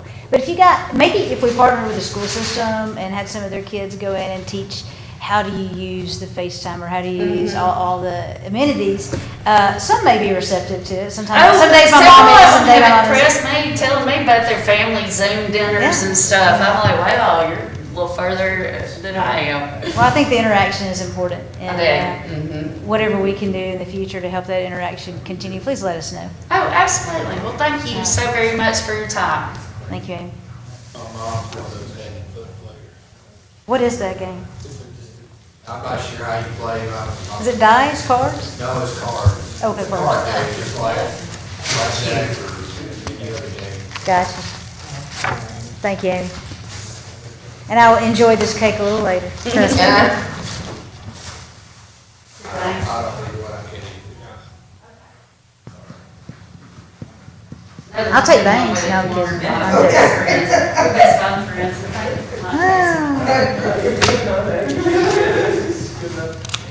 All right. Volunteer Center, right? All righty. Let me get my paper.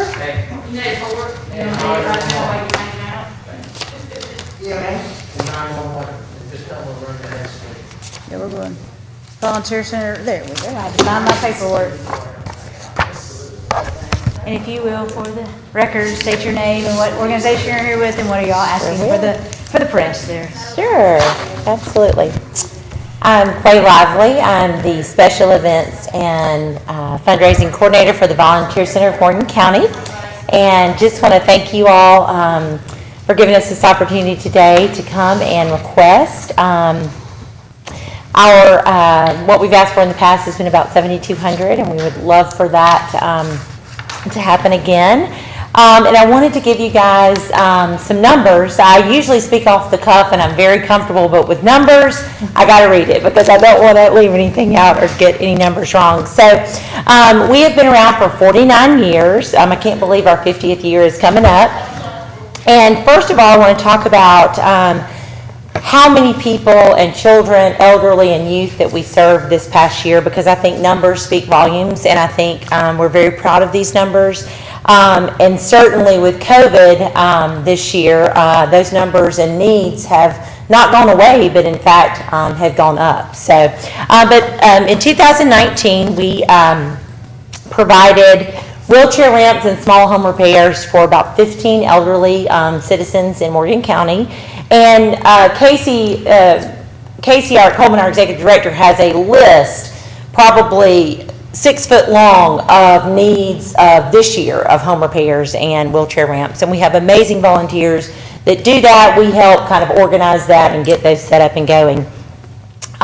We supplied heating and cooling for 41 families this year, which indirectly helped about 150 Morgan County residents. So there is a need there. And again, that need is probably going to be more this year, in the coming year.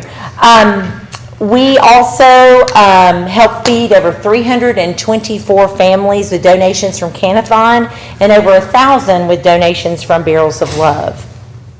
We recruit and manage volunteers and their donation for our Christmas assistance programs. This is really my favorite thing that we do.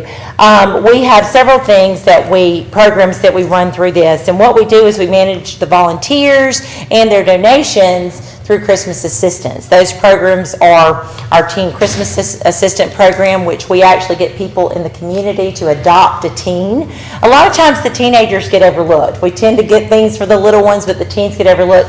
This program that's been going on for years helps those teens, and by that, we get folks to adopt them for Christmas. It's about 100 to 150 donation that we help the teens out. The other thing that we do is something that's dear and near to my heart, our Holiday Hope Chest Project, which is basically shoe boxes for local kids. And we did over 1,000 this year, which was phenomenal. And just to see, every once in a while we get a glimpse of the faces of the kids that we serve, and it's just more than I can say. It's so rewarding. But we did serve 1,617 children this year through those holiday projects. We also are an certified organization and presenter of the Presidential Service Awards, which we are really excited about. Each year, this is an award given by the President of the United States. It recognizes youth for their volunteerism. We presented 129 awards this year, which added over 23,000 volunteer hours of youth in Morgan County. We also serve as the Volunteer Reception Center. We closely work with EMA to manage volunteers and their resources during times of natural disasters, tornadoes, things of that nature.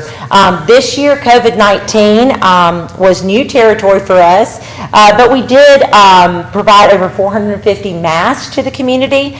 We had volunteers that were doing that, and then we distributed food to 250 unemployed families.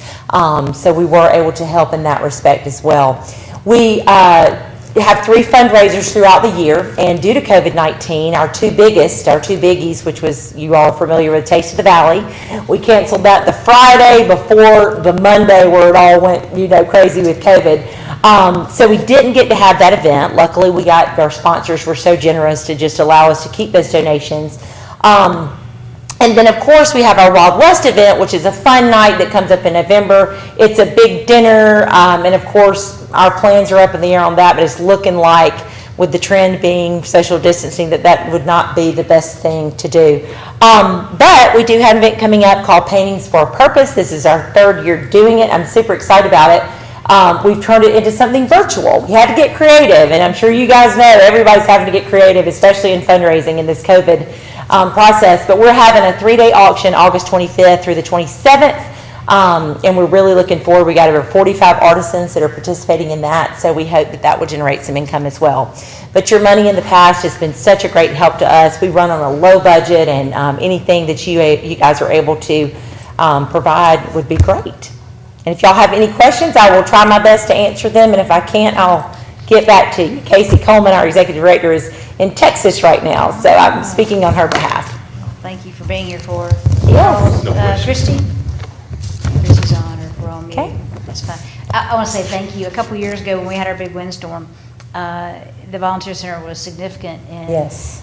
organizing all the volunteers that we had, cutting trees and things like that. And I so much appreciate that. And y'all are an integral part in any disaster like that. I've seen that during those, you bring together all those agencies at one place, and it takes away a little bit of the chaos. So thank you for doing that. Sure. All Thank right. you. It's our pleasure. Thank you so All much. right. All right, so EMA and 911, right? Yep. All right. Yeah. One's close, one can just walk across the street, right? Ms. Davis is coming over in 10 minutes, and Tammy's been, has left for the day, and she doesn't know if that means she's on the way or. Was Jeannie not coming? But she was at a meeting upstairs too. But they are scheduled Yeah. for Was up in that meeting? No, I left before it happened again. That's 2 meetings in a row. I'm sure it'll be a story before tonight's over. Who presented for the chamber? John Seymour and Tim Lovelace. I had my earpiece in, but at times, I was like, when she was giving me all those shots, I was like, I can't even think, so.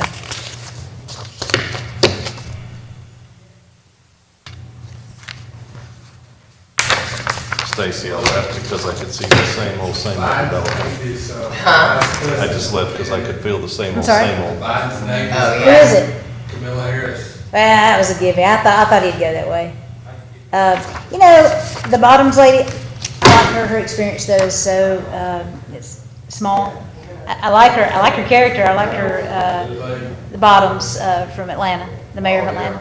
Hey, I like when you call out the president of the United States for not wearing a mask, I think you got some respect from me, I want to tell Been you. in too much controversy though lately, I think. She has, I agree with you, but, I think Camilla's a good choice and I think, we'll see.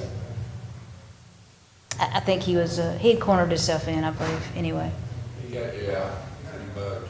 Yeah, there's not much changing you can do but anyway. Biden pretty much was gonna have to name a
sheet for them? Maybe I've misplaced it. I did bring mine. I can share.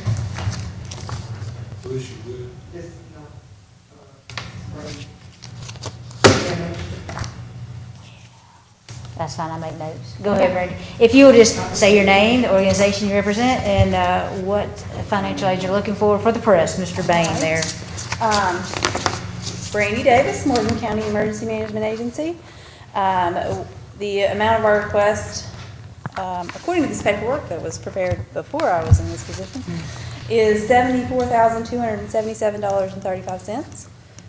Do you want me to go ahead and read the description and such, since you don't have that in front of you? I'm good. I know what I do. Anything else you want to say, you can tell us. Number one, congratulations. Thank you. I don't know if most people know you were named that new director, what, a couple weeks ago? Yes, this is week 2. Okay, well, congratulations and good luck. So Thank you. You got a guy that you're walking in some big shoes after, so. Big shoes. Yeah. Yeah, but he's my machine guy now. Well, we'll take him on where we can get. So, Brenda, if you want to tell us, I guess, what, I know last year, what did we give last year? I don't have it in front of me. Last year, I believe, according to my notes, is $35,000. That's right, that's right. And we went up because we were doing the dollar per person per capita, I believe, of the. I'm not sure what that equated to, but I know that if you go down on to the page on the form here, the percentage of the budget that we're requesting is 35%, and the target audience that are Decatur residents that we as a department serve is 47%. Okay. And the 35,000 actually represents 16.5%. Okay. Do you have any other municipalities in the county that give money to EMA? Directly in this manner, not that I'm aware of.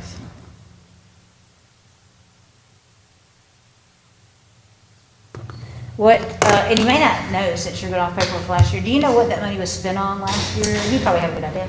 We don't, the way our budgeting is done in the county, it's not necessarily this money is spent on this, is spent on this, is spent on this, unfortunately.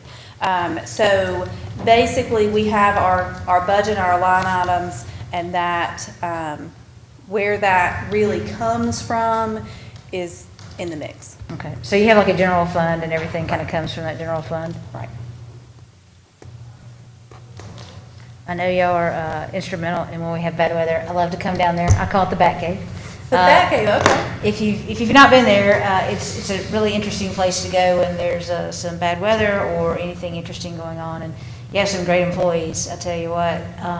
Not only, just touch on, Brandy, what else you do. I mean, if there is a explosion at one of the plants, Yes. y'all are the ones that are really in charge of that. Not only that, but all of the paperwork, we have a tremendous amount of, quantity-wise, industry in our area right here that we're responsible for that are required to file Tier 2 reports. And that has to do with what chemicals they have on their facility in greater quantities than X, depending on, how dangerous those chemicals are.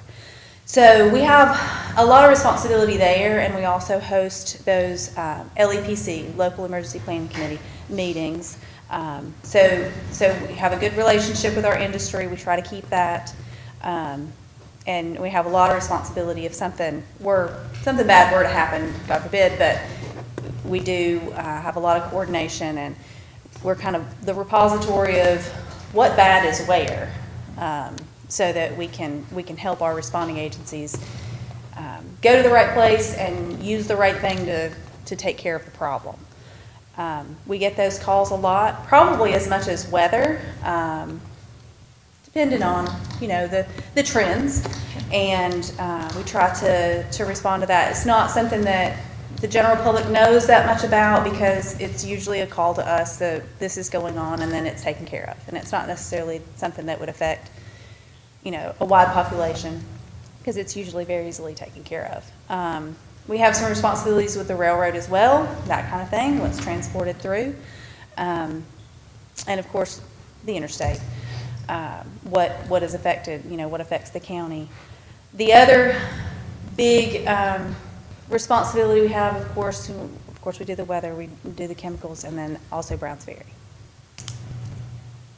And I guess it's the same, if anyone in the county would like to activate the EMA, they call you and y'all start that whole process, and that's for emergencies.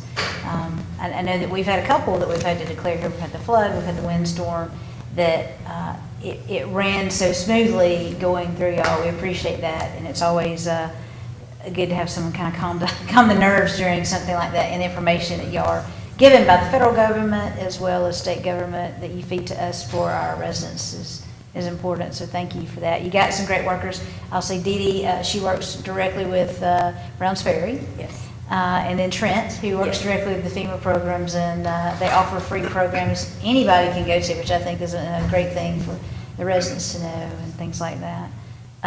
Any other questions? Brandy, I have some questions, but I don't really expect you to have answers today, especially since you're fairly new. 2 weeks. I do want to have conversations sometime in the future about it, okay? Curious as to why with EMA, the appropriation with the county is separate from the city. And I make my case this way: every city resident is a county resident. Correct. And the county's revenue stream is centered around the city. So it is an example, if the county gave you $10, $7 of it minimum come out of the city, okay? So my point is the city and the county given separate. When the county gave, the city already gave through the county. So why are those separate revenue streams? Okay, don't expect you to have to answer that. That's a little complex, okay? Especially in respect to the industrial sector and whatnot, given what it is. Like to have a conversation about that down the road somewhere. Okay. He's gonna throw you in the deep end real, That's okay. real quick. But anything else? Christy, are you on the line, or are you still muted? She may have had to go. I appreciate what y'all do every day. I come see y'all quite a bit. I'm your Yes. liaison, and I love to come and Always welcome. to visit and Yep. see. I will say this: we are funding our own sirens for outside. In fact, I'm not sure where we are on that, John. I know that we got those bid out. We have paid for those, I believe, or outside emergency. We're in the $7,000. Right, and we just want to make sure, and before Eddie left, I think we did, but when they get installed and working, let's just make sure we're all synced up, which I'm sure y'all are planning on doing anyway. I actually have a meeting with a gentleman in regards to the siren and some revamping for across the board, software, et cetera, on Thursday. So I'll know a lot more after Thursday's meeting. Awesome. And Well, Brandon, one other thing, so that you'll know, there is a considerable thought process within the city. There are various agencies, EMA, 911, library, that really, truly are not appropriations. They're essential services. So we have failed as a body to even put a proper name to it, a proper description to it. I don't want you to think we're not aware of it. There are certain things we cannot do without. And that's one of the things, just so everyone knows, when I was first hired at EMA, I came in and my responsibility, part of this was budget and administrative paperwork, and I have asked that question. Why is it even in this process? This doesn't seem like it fits. So. And the worst answer of all, and most of us hate that answer because it's always been done that way. Yes. Exactly. But thank you for what you and your staff do. Thank you, and congratulations. Thank you again. All righty. Is that Ms. Ferris behind her mask back there? Yes. Are they still talking upstairs, or are they finished with that meeting? No, they actually got done in a reasonable amount of time. Oh, well, wow, that's refreshing that that happened.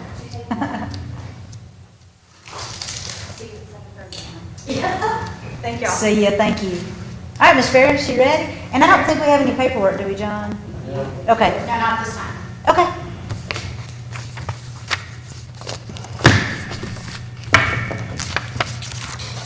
So Jeannie Ferris, Morgan County 911. Pretty much what presenting for you guys is the renewal of the Morgan County 911 dispatching contract. Last year's fees were $4.35 per call. We are not raising fees this year, so it will remain the same at $4.35 per call. The City of Decatur's per call fee total will be $395,541.15. The difference in this year's contract from previous years is that we are switching to a new software. And with this software, the mobile data terminals that the police and fire use will, their licensing fees will now come underneath us instead of separate. This should actually save the city some money. We did this because we could buy bulk licenses and it would actually come out a little bit less. So that additional fee, they have 95 mobile data terminal licenses. That additional fee comes out to $26,125. There's an interface fee. That is because they use Tyler Technologies in order for it to interface with the computer system. This is something that they currently pay for now, is the same interface fee. I'm not sure how much they pay on it, but it's $3,158. So your total, for your yearly total, this is police and fire, as for the city, will be $424,824.15. We bill this monthly. The total for monthly will be $35,402.01. This is inclusive of the mobile data terminal licenses, so the city will save the money by not paying Central Square. They're actually going to come to us. Your current monthly bill is $33,929 is what you're paying right now. So you're actually only going up a couple of $1,000s, but you're going to save several $1,000s on mobile data terminal fees. Jeannie, the way you described that to us, the per call fee and the extended amount and those additional amounts, are those going to be fees every year, or is this a one-time fee? No, this is every year. This is the renewal. The Okay. license fees are yearly. So all those costs will be needed added every year to come up with the total net gross amount? Yes, yes, and we will break them down just as I have right now. We'll have our per call fee, and then we'll have our technology or licensing fee, because our contract with the city of Decatur changed last year to ensure that the city of Decatur is only paying technology fees for technology that they exclusively use. Are all your other municipalities going to be kind of billed the same way in a similar format? Yes, they are. Anybody that has a special interface will pay whatever the interface fee is, and then their mobile data terminal fee, everybody across the board is paying the same. It's $275 per device per year.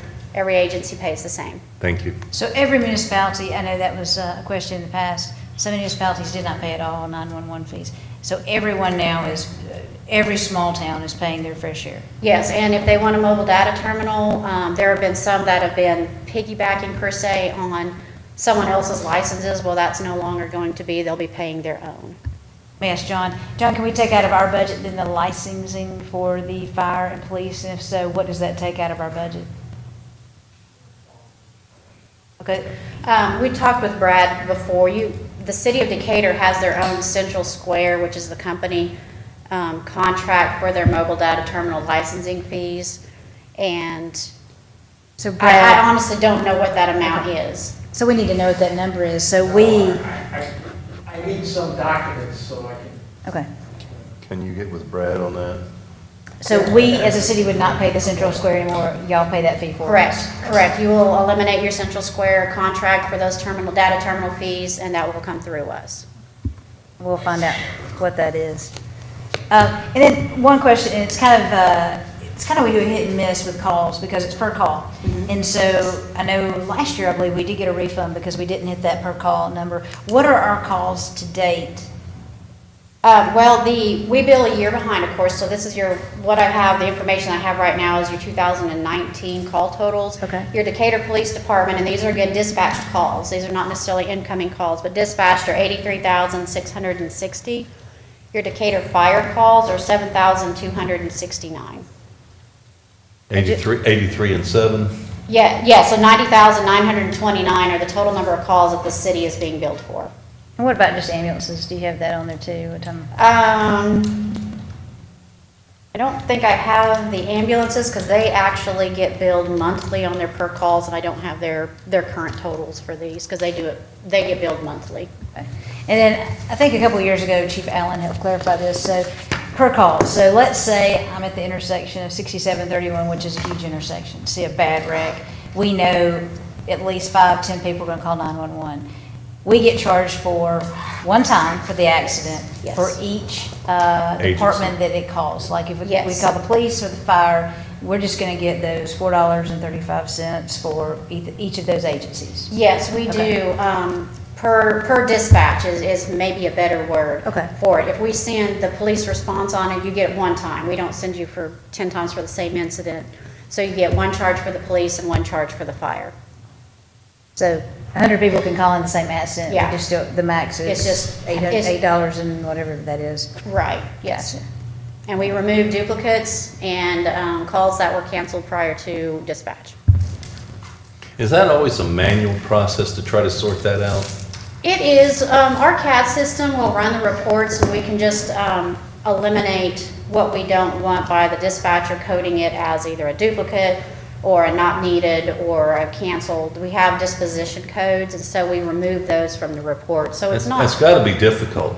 It's not super extensive, because our computer system runs a report for us. We just have to make sure that we're removing what we need to be removing. And then we gotta go through and look through some of them and make sure that, we're not seeing duplicates there. But yeah, with 90,000 calls, obviously, we can't go through all of them. We rely on the computer system to take those out. And then I'll just ask for just general purpose, first response again is our ambulance company. And I know we've had details and discussions of, y'all have a separate contract together that we are not a part of. Yes. And I know we had that discussion in a meeting one night. Do you feel that relationship is in a good place? You're getting to a good place of getting a contract that everybody's happy and feels like times are correct? Well, we dispatch for 34 agencies, and we have problems and concerns that come up with one. Okay. We work with them. If they, bring concerns to us, then we work with them. Like we started the verbalizing ambulance times, because they kept coming to us with trying to find discrepancies to get time exemptions with. And so we said one or the other. Which one are you gonna do? Decatur Fire has had a lot of success with doing the verbal on scene time, so we're like, just do this. And so we took the auto arrive out of that. The posting of their ambulances for their resource management and stuff, I went to them, I'm like, this would help. And so now they're doing it, and they made their times this quarter. So the relationship is there if they want it. We work with them on whatever we can work with them. They have to ask us for what they need so we know. And as I said in that meeting, it's really not any of the business of the city of Decatur, because that is a contract with the personal business and 911. Yes. So, but thank you for working there and being there, helping them. I think that a lot of things have changed, and you're one of the changes, and we're glad to have you. And I think the software that we're updating in the CAD system will help tremendously. And Yeah, so it'll thank be you for nice to spearheading have that. something new. Yes. Yes, sir. Just one question. Sure. The one concern I have from a financial standpoint is most of your costs are fixed costs. Okay, you have a shift, how many people you have on your shift, you're paying and everything else, but your revenue recoupment is done on a variable basis. Yes, our funding comes from two places, basically. It comes from, well, actually more than two. It comes from the municipalities that we dispatch for, and that is variable. We also rent out our tower sites. That provides us with some income, and that is fixed, per se, unless we have somebody leave. And then the other income that we get is from the state, of course, and that's the 911, the fees that we get from cell phones and landline things along that line. I wouldn't say that's fixed, but it's usually pretty close. So yes, we do work on a variable, which when I came in here, about a year and a half ago when I was doing last year's budget, yes, I had to cut about $400,000 out of the budget because it needed to be done and there wasn't a way to fund that. So we do have to be conservative with our expenses to ensure that that variable that we deal with. Have you looked at other allocations like population or anything else? Because I mean, in worst case scenario, you could have a shift with say 5 dispatchers and not have a call. Now that's an extreme, but then you incur all the costs of that shift with no revenue. Yes, and, you know, my suggestion last year was to consider going to here's how much money we need to operate over and above what we're getting from our 911 fees, and to divide that out by, say, percentage. Population, if you want to say that. Decatur, the city of Decatur, this is their population, this is the percentage of our total population, and this is how much that they would pay. And in actuality, looking at those numbers, it really didn't vary much from what I'm charging now, but it would have been more consistent. So I would like to still pursue that because it is a little more consistent way. That's just a matter of something between me and the 911 board to be able to convince them to make a change. And I know I've been to several of your board meetings, and so is Charles. He's, I think, your liaison, so he's here quite a bit.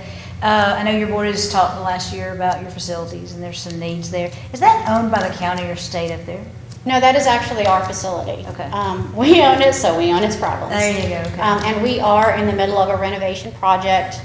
We did do some financial restructuring to be able to take out enough money to get these problems fixed. So our leaking roof, all of those. The water, I think, The was water big, problems yeah. has been a very extensive process, and we are getting ready to start a renovation project for the operations area because it's too small, it's cramped, it doesn't provide a very healthy environment for the workers. So we are working on that, and we were able to refinance some things to be able to get these problems taken care of. Jeannie, for the purpose of us understanding it, and there's a lot of things we don't necessarily understand, are you considered a nonprofit agency, or are you quasi-government, basically? We're local government. We are Okay. considered a local government agency. And I know that the majority of your funding is headcount dollars as comes through the state. And just so that it's said and people understand it, having watched their actions long before Jeannie got there, their board is reasonably frugal. They're not spendthrifts by any means. Yeah, we, and whenever I came on and stuff, whenever I was looking at things, and when I do look at things, I try to be as frugal as well, because this budget, this affects my employees. When I had to cut $400,000 out of the budget, that affected our employees. And you don't ever want to have to do that. So yes, with this renovation project, I'm actually hoping to come in about $200,000 less than we budgeted for, because that's just money that I get to not have to put in my next year's budget. So right now I'm on track if nothing else breaks, which, you know, I can't predict. And I think earlier in this year, there was some concern of whether or not you get under budget. Yeah, so right now I am at the mark, or pretty close to the mark of where I would like to be with this renovation project. I like having that cushion. Plus it saves us about $20,000 a year in our budget if I don't spend that money. Any other questions? I'm good. I'll tell you, thank you. My dad was a fireman for years, so I listen to Scanner quite a bit when I am out. I think I've called you several times and told you your dispatchers have sometimes, one day I was with my daughter, and literally 3 big incidents happened on Highway 67 Beltline, essentially in 12 minutes of one another. We had a wreck on Spring Avenue Beltline. One car was flipped over. We had entrapments. We had the 67, a lady went off. I think she had a casualty, actually. And then there was another incident, I think, where the police were chasing somebody. And just listening to your dispatchers, they were so calm. They were so professional. I even called you after that. That was an impressive day. So thank you for the training that you give your dispatchers. And let me echo that, what Paige is saying. Having been your liaison has been a learning lesson for me. And whereas I used to never call 911, I'm probably averaging calling 911 about once a month anymore. And I've learned when I stumble on a scene that I need to tell them not to roll medical, for example. And a lot of people wouldn't know that, because sometimes there's a huge question, who do we need? So Yeah. I think your dispatchers do a good job. Thank you. And having learned the process, I try to learn to help out as much as I can, because it's knowledge that determines most of those things. Yes, education is very beneficial. So, but I appreciate you recognizing the job that they do and stuff. It's important, and I do work, you know, trying to instill with them that professionalism is something that we have to be all the time. And you're calming. Some instances, people are just freaking out, and y'all can calm them down and get them to do what you need to do. So that's impressive. So thank you for that. And to all your dispatchers. Yeah, tell them thank you. Thank you, absolutely. All right. Thank you, Jim. Yep, thank you. So is that everybody? That's it. Well, all right, very good. Way to go, Chuck and Charles. Y'all got this done while I was getting Hey, all these Chuck, shots and all. I wasn't here the full time. Oh, you're not, okay.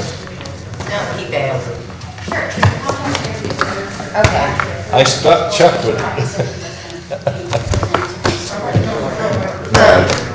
I wasn't gone that long. You guys need